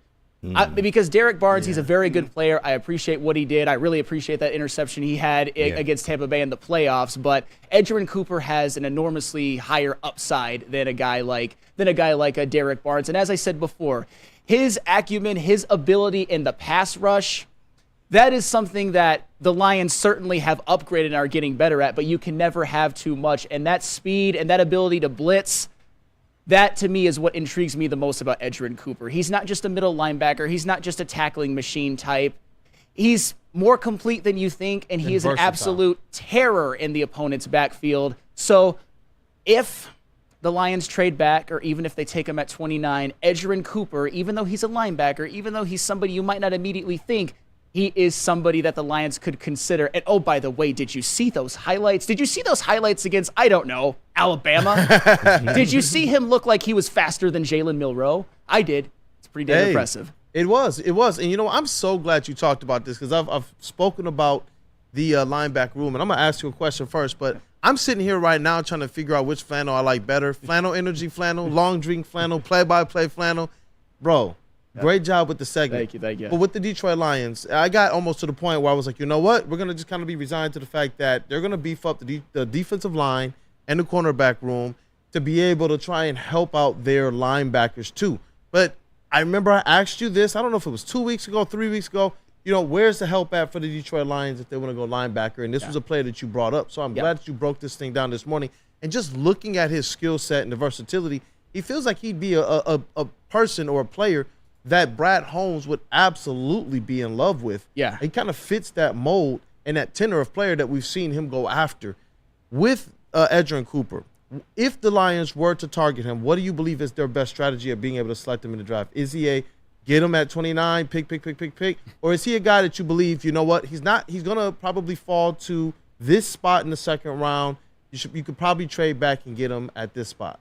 I would trade back in the second round because if you were to say that he has some deficiencies, is that, and this is not stuff that I've necessarily seen on film, but he maybe tends to overcommit because he is so fast, because he does want to make the big play so bad that maybe sometimes he like whiffs on the easier ones. And that, like I said, that's just what I've read. I haven't necessarily seen it. So I think he will fall. I think at 29 there might be better options, but if you trade back in the middle of the second round, get him, plus you're compensated for it. That to me is the best strategy if you decide Edgerrin Cooper is your guy. Yeah, but I'm just looking at the chat right now. Eduardo O'Neill, what about Jack Campbell? Cobzilla says, so we're just giving up on Campbell already. No.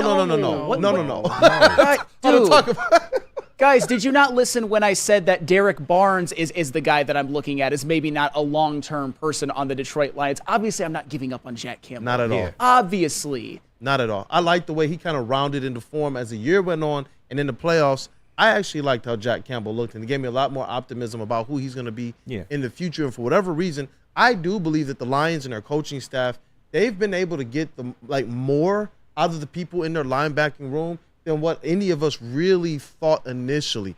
Alex Anzalone.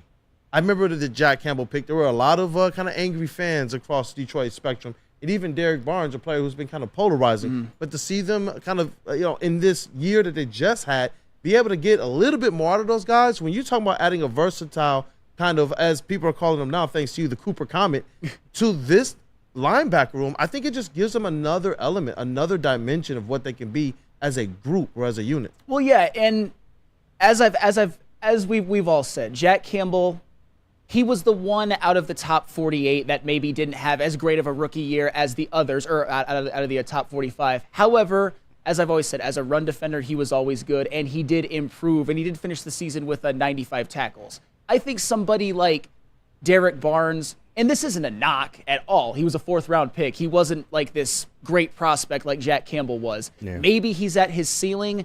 And Edgerrin Cooper, he's shown in college something that Jack Campbell and Derek Barnes really didn't, to be an extremely effective blitzer and a pass rusher. Yep. That's another dimension. That's another dimension that is certainly, I wouldn't say a luxury if you're Edgerrin Cooper, because it's one of his greatest skill sets, but it's just another thing that's in his bag that isn't in every linebacker's bag, even in this draft class. Yep, and with the Barnes thing, it's not even like you're saying, hey, you know what, let's just kind of give up on Barnes. You brought in the caveat of what we kind of see Brad Holmes doing right now, especially with where contracts go from here.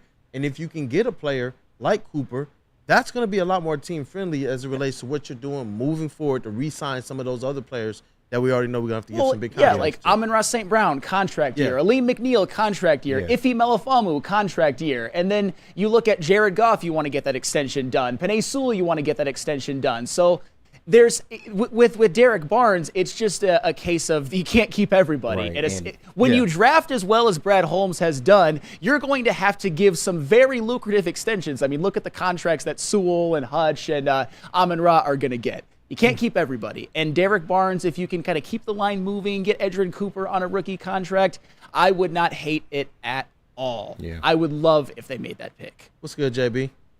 No, I'm just excited over here of the potential of having the Meat Missile and the Cooper Comet together. Hey, let's go. That's unreal.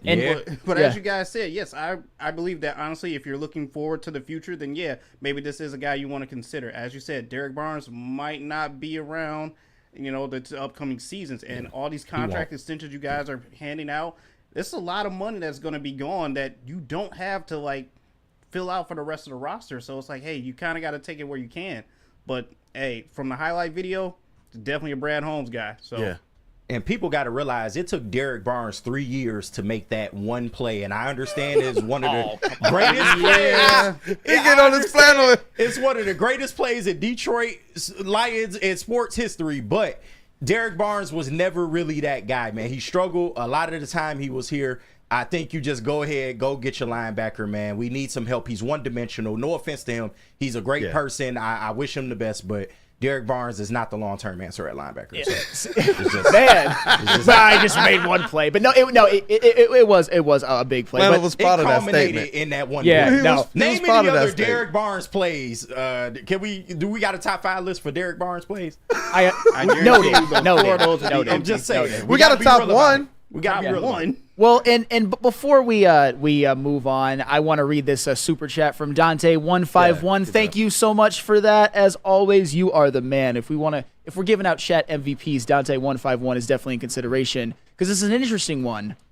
And you know what? I'll ask KG because I have an answer. Would you rather draft Keon Coleman or Roman Wilson? The reason I'm asking this is what Easy said yesterday on the heavyweights. I think Easy's a fan of Roman Wilson. So go Lions. Yeah, what say you? that. Yes. What say you? I like Roman Wilson better. I feel like he's speedier. I feel like he catches the ball better. Keon Coleman, he's good, but he's slow.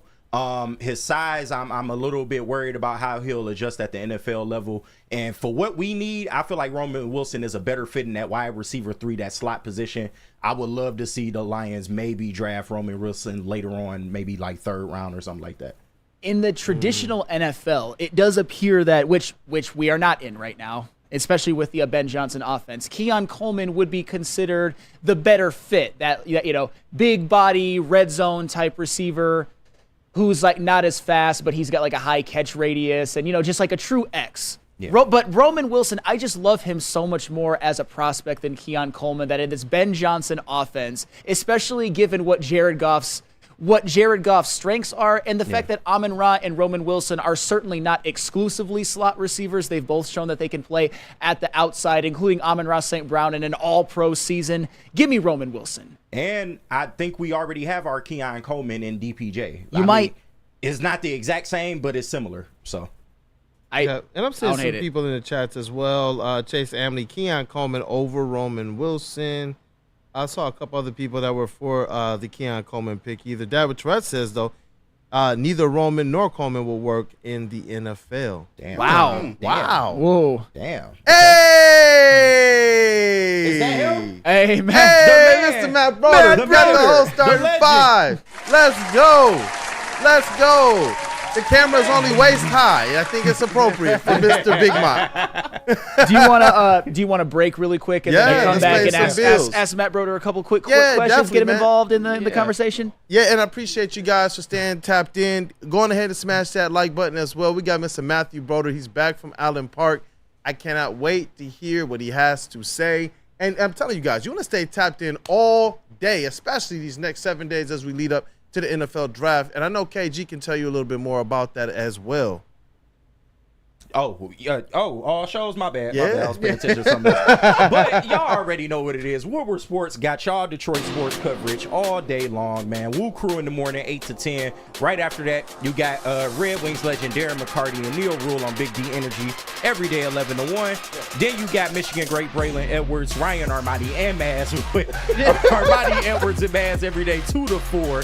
And then finish your night with the heavyweights, Easy and Spinmo Racks, 5 to 7 every day. Y'all know we keeping that fire with the sports coverage. Woodward Sports, your #1 Detroit sports network all day long on air and social media. Let's go. Stop searching for a vehicle and start finding one.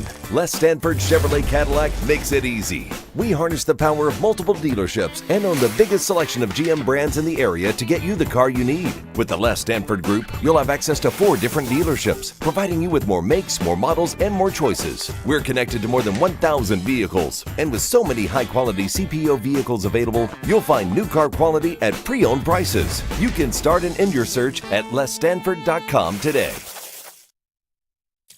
Thank you to all the fans for making Woodward Sports your #1 online destination for Detroit sports. We promise not to drop the ball. Hi, my diamonds. It's Crystal with an X. You want to get hot and perfect like me? Here's my super easy routine. Drink at least a gallon of water before you wake up. Attach a weight to everything in your house. Sell your car and just sprint everywhere. Scream when you exhale. Don't follow Crystal with an X. Do your own thing at Planet Fitness with tons of equipment and free fitness training in our clean and spacious clubs. Join now for just $10 a month and cancel anytime. When it comes to chicken sandwiches, I have got the sleeper. It's the Shake Shack Chicken Shack Sandwich. Try the Chicken Shack Sandwich for free with a $10 purchase. Grab a shake and a crispy crinkle fry, and your Chicken Shack will be free. Just use the code word Woodward in person, online, or download the Shake Shack app today. Promotion available in all 7 Michigan Metro Detroit locations and ends tomorrow, April 19th. So get on that now. Now, use that code Woodward. Yo, man, the backwall. Shout out to Noah and Ryan. Them boys be cooking. Man, shout out to them, man. These ads and the sponsor backwalls that you guys see, Noah and Ryan, they put these scenes together. Shout out to them. And shout out to Brady as well, our sales guy. They've been doing a great job. Shout out Tim, Griffin, and the guys. Got to make sure we shout them all out as well. Is that a joint in the middle? Yeah. Hey, 313 draft party, right. man. Josh Cannabis, man. Just keeping it blunt. Keeping it blunt. Hey, you guys want to know what? Hold on. I got to walk out to the mound real quick. Hold on. Mound visit. We got to get our relief pitcher in here, Mr. Matthew Broder, the Southpaw. He is 21. Back from Allen Park, man. I can't wait. You guys have been killing it, by the way. Oh, I listened to the first 15 minutes and the last 45. I love it. In that Edger and Cooper conversation, it's so interesting because not many people think linebacker is a need, and it's not really a need, but he might be an upgrade. But no, I'm so glad to be back. I'm excited. I'm excited. Brad Holmes just dropped some knowledge down there at his press conference talking about NFL draft strategy. He kept a lot close to his chest, but he gave us some tidbits.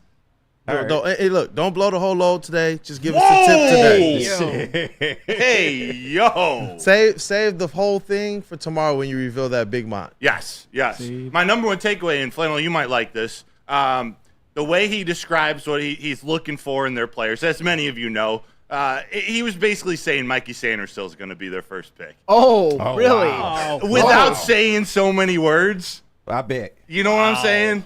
Like a player like that. No, I actually do think he is someone they're considering, but he just went through, various, not strategies, but sort of his thought processes around trading up versus trading back. I know you guys touched on the trade back scenario.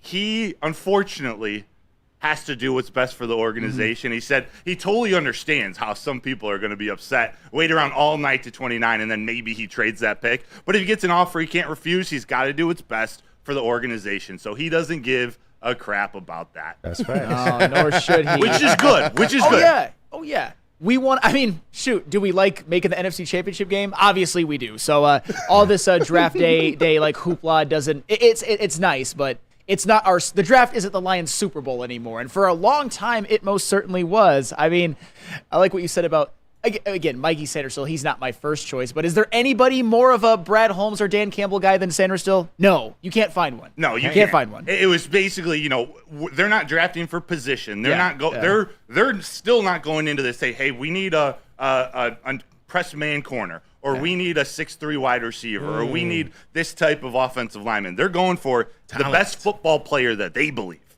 And that could be different than everyone else. The coolest part, the end, sort of the last 3 minutes of the press conference, he talked about how hard it is sometimes to be the lone wolf. Not just himself, but he listens to guys in his scouting room, in their draft room, the ones who speak up when everyone else is saying, we want that guy, we want that guy. And they're like, hang on a minute. Like, I have some concerns. And then he ended, I think it was the last question, one of the last questions, like, hey, yeah, last year, actually, Dan and I were the lone wolf on one of our picks, and we decided to go with our gut, and it ended up working out. So I'd almost say, and whether I ask you guys this now, we do this after What's Trending with JB and Mailbag, like, who do you guys think that guy was? Hey, save it for Mailbag. Okay. Save that for Mailbag. And you know what? What's really encouraging about what you're telling us from this press conference is how confident and comfortable they are in the free agency they just had. How comfortable and how confident they are with the players that they have on this squad already to say, you know what? Yes, we're in a position that we can go out there and we can just select the best player available. We can go out there, and if we believe, based on our draft board, that best player available is even sliding down, because trading back to me doesn't mean that that's still not the best player available. It just means, like they were able to do last year, trade back and still get their guys. Yeah.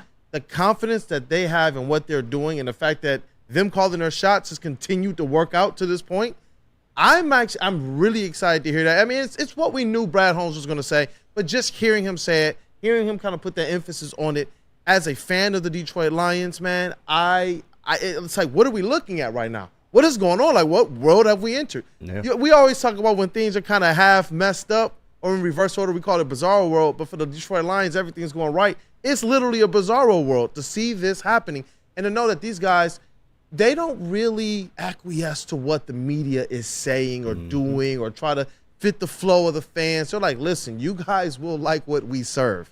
We promise you. Oh, yeah. I mean, according to some, including maybe myself, I was a little disappointed in some of those picks at the time. But that was the 2023 draft was the greatest lesson to all of us in terms of, I would say, almost exclusively blindly trusting Brad Holmes, at least for now, because he proved a lot of us wrong, and a shout out to him for doing that. But I don't even know how to transition to this. I kind of fumbled the bag there. If you just need to, smoke a little smoke, get a little high, go to Dispo. Visit Dispo Dispensary on the coveted 420 holiday and experience a team that curates an unbelievable atmosphere. Mixed with fresh inventory from Michigan's largest variety of products. Dispo is putting on epic events at each location with thousands upon thousands of giveaways that day. That's right, thousands of giveaways. Go visit your local cannabis plug, Dispo Dispensary, disposhops.com. Where's the most convenient place to get that big fitness energy? It's Planet Fitness. Join today for just $1 down, $10 a month. With over 2,400 locations and equipment for every workout, you can get in, get energized, and get going. And with free fitness training and most clubs open 24 hours, everyone belongs in the judgment-free zone. So join today for $1 down, $10 a month, no commitment, cancel anytime.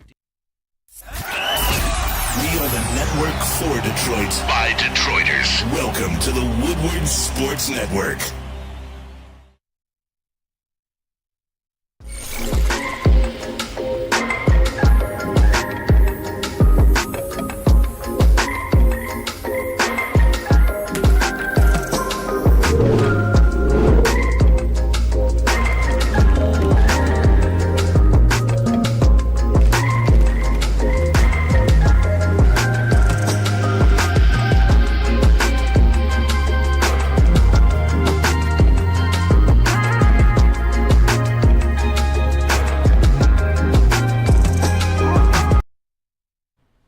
Soroki's Nashville Hot Chicken is back, featuring fresh, crispy Nashville Hot Chicken tenders, Nashville Hot Chicken sandwich, Nashville Hot Loaded fries, and their newest Nashville Hot Pizza. Oh my goodness. This limited time offer is a must-try. Visit Sorokis.com to place your order online or stop at one of their 11 convenient locations for all your needs.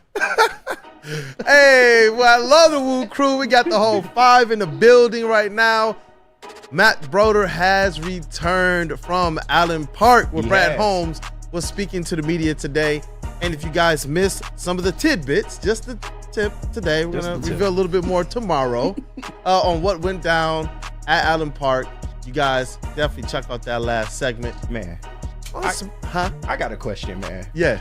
In my best Neil Rule voice, let's cut the shit, man. What the jerseys look like, Matt? I know you've seen them. What they look like? I can't say any. Like, fastest way out of this job for me is to give you any little bit of detail about this. That is the quickest way. It could be all the hate out there on the internet. That is the quickest way for me to lose my job. Jason said, take it easy. It's my first time.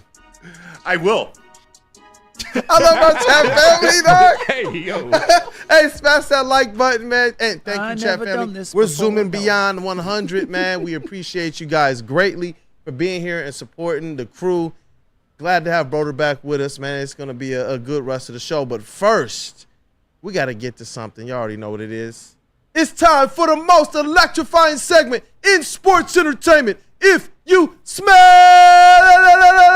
what JBSMOOOOOV is cooking with what's trending. Jay Bizzle. Hey, let's get it. Hey, what's going on, fellas? Gotta honor you with the wrestling, man. I appreciate that. Oh, man. The first video, well, the play-in tournament games were yesterday as well as the day before. And, surprising character made a return once again. Completes a jumper.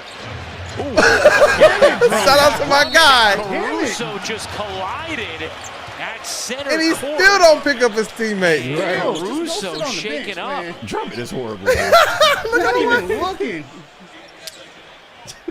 Oh my God! I'm not laughing. Caruso getting hurt. It's just like the Drummond of it all. Yeah, man. The Drummond of it all. And Torrey Craig. What are you doing, Dre? He's hurt right now, moment. It's like he even go and help his man up after that. Like, yeah, get out of here. Setting himself up. I'll for take a your move, buy and one. Drummond I'll take didn't your dunk. realize I'll it, take and your then Drummond transition subsequently defense. Wow. Whoa. No, I was watching the first part of that game. I fell asleep because it was on at 9:30 Eastern time. Actually, it ended up being like 9:50. Was that the play that Alex Caruso got like hurt on, like the sprained ankle? Was that the one? Oh my goodness. Oh my gosh. That's the thing about Andre Drummond, and he had his good moments in Detroit. He did. He's a hell of a rebounder, but the way he kind of moves on the court, kind of oafish. You know what I mean? Not very graceful. It's like a bull. Mike G has a plea. He has a plea for Drummond. He said, "Help out the Vanilla brother, please." His court awareness is a 68. Because y'all remember that, man, when he See his next comment? What did he say? Read it for us. You read it for us. Hold on, where no, is I'll that? read it. Okay. Andre ran over iCarly just like that one. That never happened, but it actually did happen. When those pictures of like Andre Drummond and Jeanette McCurdy like So holding hands, I'm like, weird. what? Who else is in the picture though? I don't know. I don't know. Take a wild guess. Oh boy. It's out in L.A. Take a wild Tristan guess. Thompson. No, no. That's classic. Tom Gores. Of course. Really? Yes. Didn't It Tom- was so wild because we've all seen that picture, and then somebody said, "Y'all, do y'all not see this kind of blurry figure over there?" I'm like, "That's Tom Gores." What in the world? Supposedly he has something to do with setting that up, man. Well, don't Goris and Drummond have a good relationship, or so I've heard. They do. Yeah. I will never forget. I forget what game they won, but Tom Gores came out to the court during the middle of Drummond's interview, and they went and they kind of missed the high five, and his hand just landed on his shoulder, and he was just, oh yeah, just like, gosh, yeah. Their relationship was full on display, and they had that serious bro love, man. Serious bro love. Oh my God. All right. This next one is exclusively for you, Flannel. Oh. This one might start a fight in the chat and probably here in the studio. But out of these men pictured, which one of these players is the worst? Oh wow. Oh shit. Guys, this is easy. I gotta go D Wade. This is easy. It's Wade. Wade, It's 100%. Wade. Yeah. Is Wade? I respect Yes. him as It's a Wade. player, but I gotta go with Wade. It's Wade.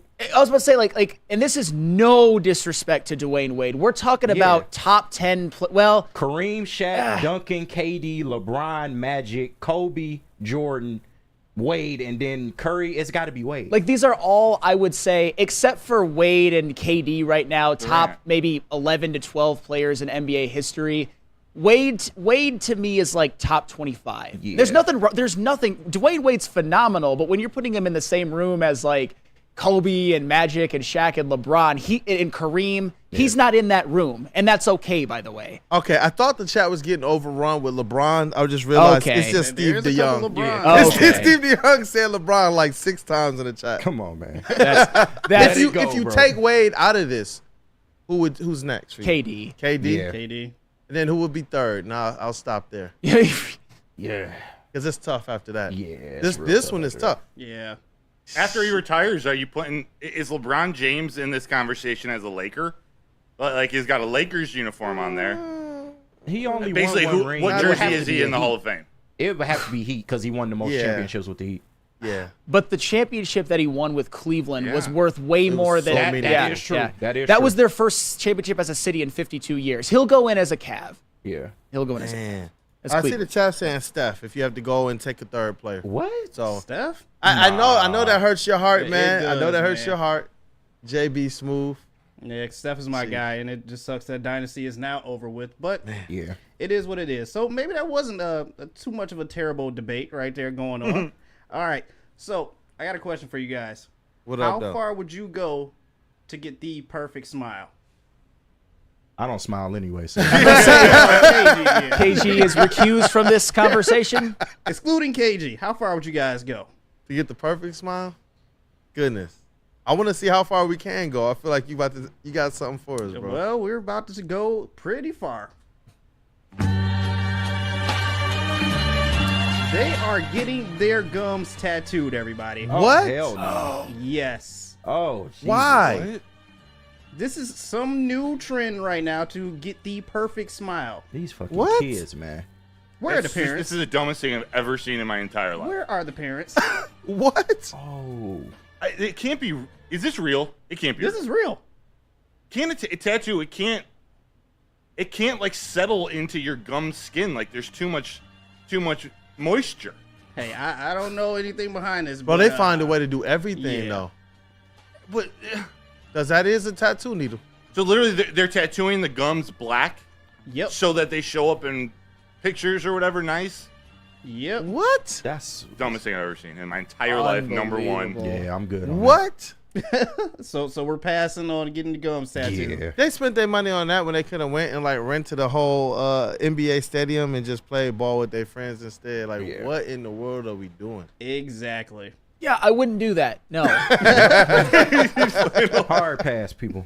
All right. Oh so, my word. So we're out on that one. And lastly, I got to play this just because I don't want the heavyweights stealing it because I think they will. But it's kind of hard to explain this video. Just know that you should probably stop buying video games from the corner store.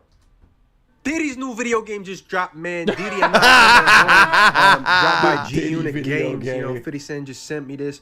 It's almost finished installing. You know, stop it. We on 88%, and this game's called Diddy. I'm not coming home. This is the big edition with the Tupac drive-by bonus mission. Put this on the back, party like a bad boy. Oh my God, that's what bro. I'm feeling. I don't really know what this game's about, to be honest with you. I guess we're finna find out. Schedule free burger nights at Bad Boy Burgers to lure the notorious B.I.G. into trying the secret recipe. Damn, that's supposed to be Biggie? You going Bad Boy Burgers. What kind of mission is that? We're supposed to lure him to get some free burgers and try the secret recipe. And I wonder what is in the burgers. What is the secret recipe? That kind of got me curious a little bit. Like, I guess we're finna find out, though, when we get to that mission. R.I.P. Biggie, though. Okay, that's the secret recipe.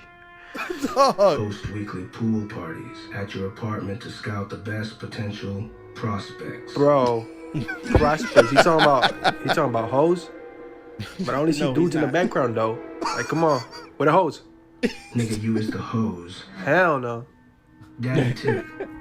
Make his dream chasing come true in exchange for dirt bike rides. Is that come Meek? on, man. Dog, what? Y'all leave Meek alone, man. Oh, cream chasers. No. No, God. Cream This is chasers. crazy. That dirt bike does look fire, though. Oh, game's finished installing. Guess we're finna see what's about to happen. Welcome. Before we get you started, first we need to show you how to didify characters. Didify? That's not even a real word. Just pick a character you want to didify. I'm not sure what it means, though, so how am I gonna pick it? Cheek Mills. Cheek Mills? No, Usher's in the game, too. Baby Bieber. Whoa, yo, that's messed up. Dog! Stop Hey, it. yo! Dog, this is wild. Whoever programmed this is wild. Oh my Freaky ass God! game. What kind of game is this video? Yo, I gotta get a refund on this. No refunds at the I don't know hood what store. Didify means. I'm finna just pick Cheek Mills just to be safe. I ain't trying to Baby Bieber. Make the cream chasers proud. So, you guys buying this game? Hey, look, I'll buy that Chappelle record. I definitely peeped that. Goodness. Hard pass. Yeah. Oh, that's it for what's trending, you guys. Soft pass. Oh. Hey, yo! Goodness gracious, dog. Didify your People got too much time on their hands, dog. I swear. Too much time on Who's their buying hands. a game like that? That's crazy. It's all about the Benjamins. Oh my word. Oh my word. Cheek Mills. Cheek Mills. Oh, Dream Chasers. No, not Dream Chasers. You're right. Look, do we gotta pay some bills before we get this bill back? Last bill to pay. All right. You wanna just read it, or are we going to? Yeah, we can just read it. Why right, don't cool. you hit them with the QB challenge, Flannel? Absolutely. The Shake Shack QB Challenge. If you can throw it on a rope, you could win tickets to the Detroit home opening NFL game this football season. Register at any Shake Shack location, or if you want to make it even more convenient, you can just scan this QR code right here and register for yourselves conveniently from the comforts of your own home. But if you feel like if you want to play Jared Goff for just this challenge, if you think you can hit, if just imagine it's Amon-Ra St. Brown. I'm not coming home. Hey, Amon-Ra St. Brown on a crossing route. Sign up, win you some tickets. And you can't forget about Les Stanford. Les Stanford Chevrolet, of course. What happens when you run a great business for over 50 years? You expand and offer more products to more people. This is exactly what Les Stanford did by adding Les Stanford Buick GMC. The same great service that customers have come to know and trust. On Woodward Avenue, just south of 9 Mile. Check out Les Stanford in Dearborn today at lesstanford.com. Les Stanford Chevrolet, together, let's drive. Hey, look, man. Yo, we got Broder back from Allen Park. You would think that the chat would be asking questions about what's going on down there. What did Brad Holmes say? What about the jerseys? No, Steve DeYoung wants to know, where can we get a copy of that Diddy game? He's asking for a friend. ... Find your local bootleg, man. Dog, man. I ain't gonna lie. I'm not putting that in my PS5. I'm just saying right. I'm not even gonna lie, because we're about to get to this question from Broder, and everybody else get your mailbag questions in. It's our mailbag segment. But for some reason, bro, me and my son, I don't remember if it was Amazon. I think it was Amazon Prime. Yeah. We got lost in some crazy wing of Amazon Prime, bro, with the most weird kind of makeovers of some of the movies, like popular movies out there. Really? Yes. Yes. Like, we Prime? found transmutations or transmutators, something like that. It was crazy, bro. It was crazy. Transmutation. I'm telling you guys, we found some crazy stuff, like some Avengers type stuff. It was a rip-off Avengers? It was it. wild. DC type stuff, a rip-off version. Oh, my we don't. God. Look, we already got plans. We're going to watch all of these videos anyway. But it just remind me of the type of videos you could buy at, like, the corner store. Yeah. Oh, Missed the God. bootleg, man. Shout out to the bootleg, man. Shout out to the bootleg, man. Do you want to tee that question back up? FBI will find you, JB, if you load it. Shout out Eric Allen. That football IQ, baby. Yeah. Oh, man. Yeah, the question, wasn't that when Brad Holmes was talking about how him and Dan Campbell had their eye on somebody and they kind of overruled all the other scouts and everything, and you asked us to guess who it is? Yes. I'll start. Yes. If I had to make a guess, and this isn't the most sound reasoning, but this is what I'm going with, and I'm sticking to it. I'm going to go with Jack Campbell. Just because you could make it such an argument that even last year that maybe it wasn't the biggest need on the team, and that they had ones that were way more glaring. Like, at that point, they hadn't even addressed the defensive line at all. But just with being that Dan Campbell, Brad Holmes kind of guy, and obviously him being a very, I would say, good prospect as a linebacker, I think that's the one. I would say Jack Campbell. Let me add a little wrinkle to this, because there's part of the it was a long quote. Part of it where he finished was that there were other players or another player on the board at the same position. Yep. That they wanted. I knew it. It's Jameer Gibbs. I was going to say Jameer Gibbs as well. Guess. That was going to be my guess, man. Jameer I'll let Gibbs. you switch if you want. Can Jameer you- Gibbs is a good one. Can you remind me again what the end of the quote was? Yeah, so he said it takes work to go against the grain. It takes a lot to be a lone wolf. Me and Dan were the lone wolf on a player that we took last year, and it worked out. And he went on to say that the player they picked, everyone else in the room was screaming for a different player at the same position. Sam Laporta. The others wanted Michael Mayer. That's what I think. Yeah, that's what I think. Too. Because remember, guys, and I understand that at the time, but they traded back to 12 and Bijan was gone. Right. So, right. To me, that would be the only other one. Like at before they traded that pick, and Brad Holmes and Dan are saying, "Hey, we're probably going to take Gibbs here." Maybe that's when they're pounding Bijan. But fair. I do think it's the fact that it's the other player, how highly rated Michael Mayer was by not pounding everyone.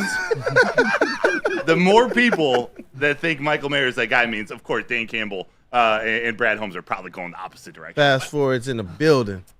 But I was thinking. I think Sam was going to say something. Yeah. No, just I was one of those people that if they went tight end, I wanted Michael Mayer. Yeah. I mean, I did too. Hey, there we go. Come out of the woodworks, Michael people. Mayer was the best quote tight end in the draft at that point. So that's true. Best prospect anyway. And I was thinking it was Jahmyr Gibbs with what Broder kind of the little wrinkle he put in at the end. It seems like it might be Sam Laporta. But Jahmyr Gibbs was one of those guys that people didn't understand that pick even maybe 3, 4, 5 weeks into the season even. Mm-hmm. Right. Sam Laporta was a guy who kind of to start the season, people realized, okay, this guy is definitely a pick. But with David Montgomery on board, it seemed like fans were a little bit more like, why would we go this route? Especially that high. Yeah, because that's what you were talking about, right? Yeah. Essentially, they had the pick at 6.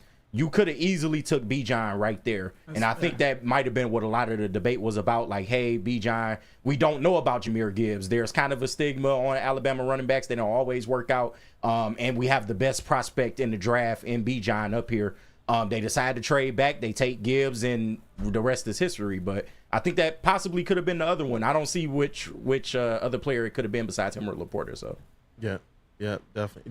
Did you say you got an answer, or it was just kind of no? He left it open. He wouldn't share who it was. Ooh, chat family, definitely. You guys put your answer in the chat. And we'll get to a couple mailbags here too. Eduardo O'Neill mailbag. You all think we could find a way to get a second and a third for pick 29, leaving us with 4 two-day picks? Also, Sam, who are your top 3 chat rivals? Well, Shad is number 1. I remember there was somebody who I haven't seen a lot, Detroit Supremacy. I never we saw eye to eye on basically nothing, and then it kind of rotates from a time to time. Sometimes I like what Truck Brewer has to say, sometimes I don't. It's the same with Just a Fan. We tend to disagree on some things that I find to think the most strongly about. So I would say if there were 2 that were glaring, it would be Shad and Detroit Supremacy. Let's go. And that first part of his question as well, you all think we could find a way to get a second and third pick for 29? How you feeling about that, brother? It's just Silky Johnson's question. I think it's a possibility. It's pretty expensive, but it depends on who's there at 29 or how the draft board falls at 29, because it's a valuable pick too. Whether someone wants to trade up to get a guy who's fallen that they believe can be a starter, someone Brad Holmes doesn't necessarily believe that the Lions need, or they want to trade in to get a quarterback or someone on that 5th-year rookie contract or have that availability. It's a possibility. I would love it. What was the scenario? You get a second and a third, or you'll have a second, third, and a fourth. I need a pick between 100 and 164. I hate this gap between 73 and 164. There are so many good players in those middle rounds. That's partly why I want to trade back. Fair. Hey, Jason, he's asking mailbag, who is hitting well in the minors that we can bring up to maybe provide a bit more of a boost to the offense, and that's in relation to the Detroit Tigers. Well, I've just took a peek at some of the numbers for Jace Young and Justin Henry Malloy. Not only are they hitting well, they know how to take walks. Those on-base percentages are quite a bit higher than their averages, and I like that. That's what I would have said. Do you feel like you would be losing anything like on the defensive end if you were to send Parker Meadows down, bring Justin Henry Malloy up? When you're hitting that bad, I don't give a damn about your defense. I'm sorry. You're unplayable. But to answer your question, KG, yes, Sam is right. But yes, you are losing a ton of great defense. Of course. But it's worth it. There comes a time where it's got to be worth it. And I haven't been following AAA too much to learn that their approach and they're taking walks. That Justin Henry Malloy has had some struggles. His defense is not even in close to the same stratosphere as Parker Meadows, but nobody's hitting. They need some hitters. Yeah, it's facts. Mailbag, I'm salty. Do you see us finally getting a kicker we can trust over 35 yards, or will we continue to piss away our best years going for 4th every time? Jake Bates, don't let that man leave Ford Field except for his road games. And at the end of the season, lock him in there, get him ready for Detroit Lions season. But what are you guys feeling about this, man? The kicker. This is going to continue to be a situation. I know, KG, you've talked openly about get some competition in there for the Money Badger. Yes. Just plain and simple. Make it happen. I will fully admit that I'm an inconsistent flip-flopper when it comes to this. See, I'm giving you guys some fodder, because on one hand, when people bitch too much about the kickers, I get really annoyed. Really annoyed. Shots fired. However, I always point to Harrison Butker as a pivotal component to those Kansas City Super Bowls. So yes, I am inconsistent. I don't know where to go with this one, because in my opinion, Michael Badgley is fine, but it doesn't always appear that the coaching staff agrees with me. Yeah, that's the thing. JB, what about you, man? I know you're what? All about Jake Bates? Oh, I'm all about Jake Bates, but at the same time, I agree with KG. Bring some competition in here. If Jake Bates is that guy, then hey, as soon as this UFL season is done, sign him on. Let's see what he has. Yep. And I got one more question for KG and JB, but before that, what about you, man? Oh, the kickers? Thing, yeah. Honestly, I'm more with Sam. I flip-flop probably every week. I really don't care about the kicker. They don't use him anyway, but if you had the guy, would you use him? And with the new NFL rules, if you can get the ball at the 40, because you put Jamison Williams back as the kick returner, or maybe Mike Sanders still, like the field is so short for this offense. Yeah. So I'm indifferent, and I'm also indifferent on the competition at kicker. Like, if you're going to go get one that you trust. Like, just go get your guy. There has to be a kicker out there that you can rely on. I think Michael Badgley's fine. Why even have a kicker on the roster if you're not going to use him? Like, just take it up a roster. Go get a fullback. Like, why are you taking up a roster spot on the kicker if you're not going to use for it on fourth downs every down? Every time. Might as well. Shit. Like, might as well, man. It's like 4th and 14 from the 30. Oh, that kicker we don't have on the roster. Bro, and KG's been consistent about that since Waco Woodward has started, man. And just one more question here. Let me see here. Well, first, Alan W. said, just saying Brad has now mentioned trading back 3 times now. Ryan said we need a filler show like Flannel Hour. I'm telling y'all, Flannel Energy would be epic. And we have talked about getting some kind of other content in between these shows. We'll see where it goes. Mailbag. This will be our last one of the day at KG and JB. Who do you think is going to be in the Wyatt Six? I say Uncle Howdy, Braun Strowman, Eric Redbeard, Alex Bliss. Who is the last 2? I don't know.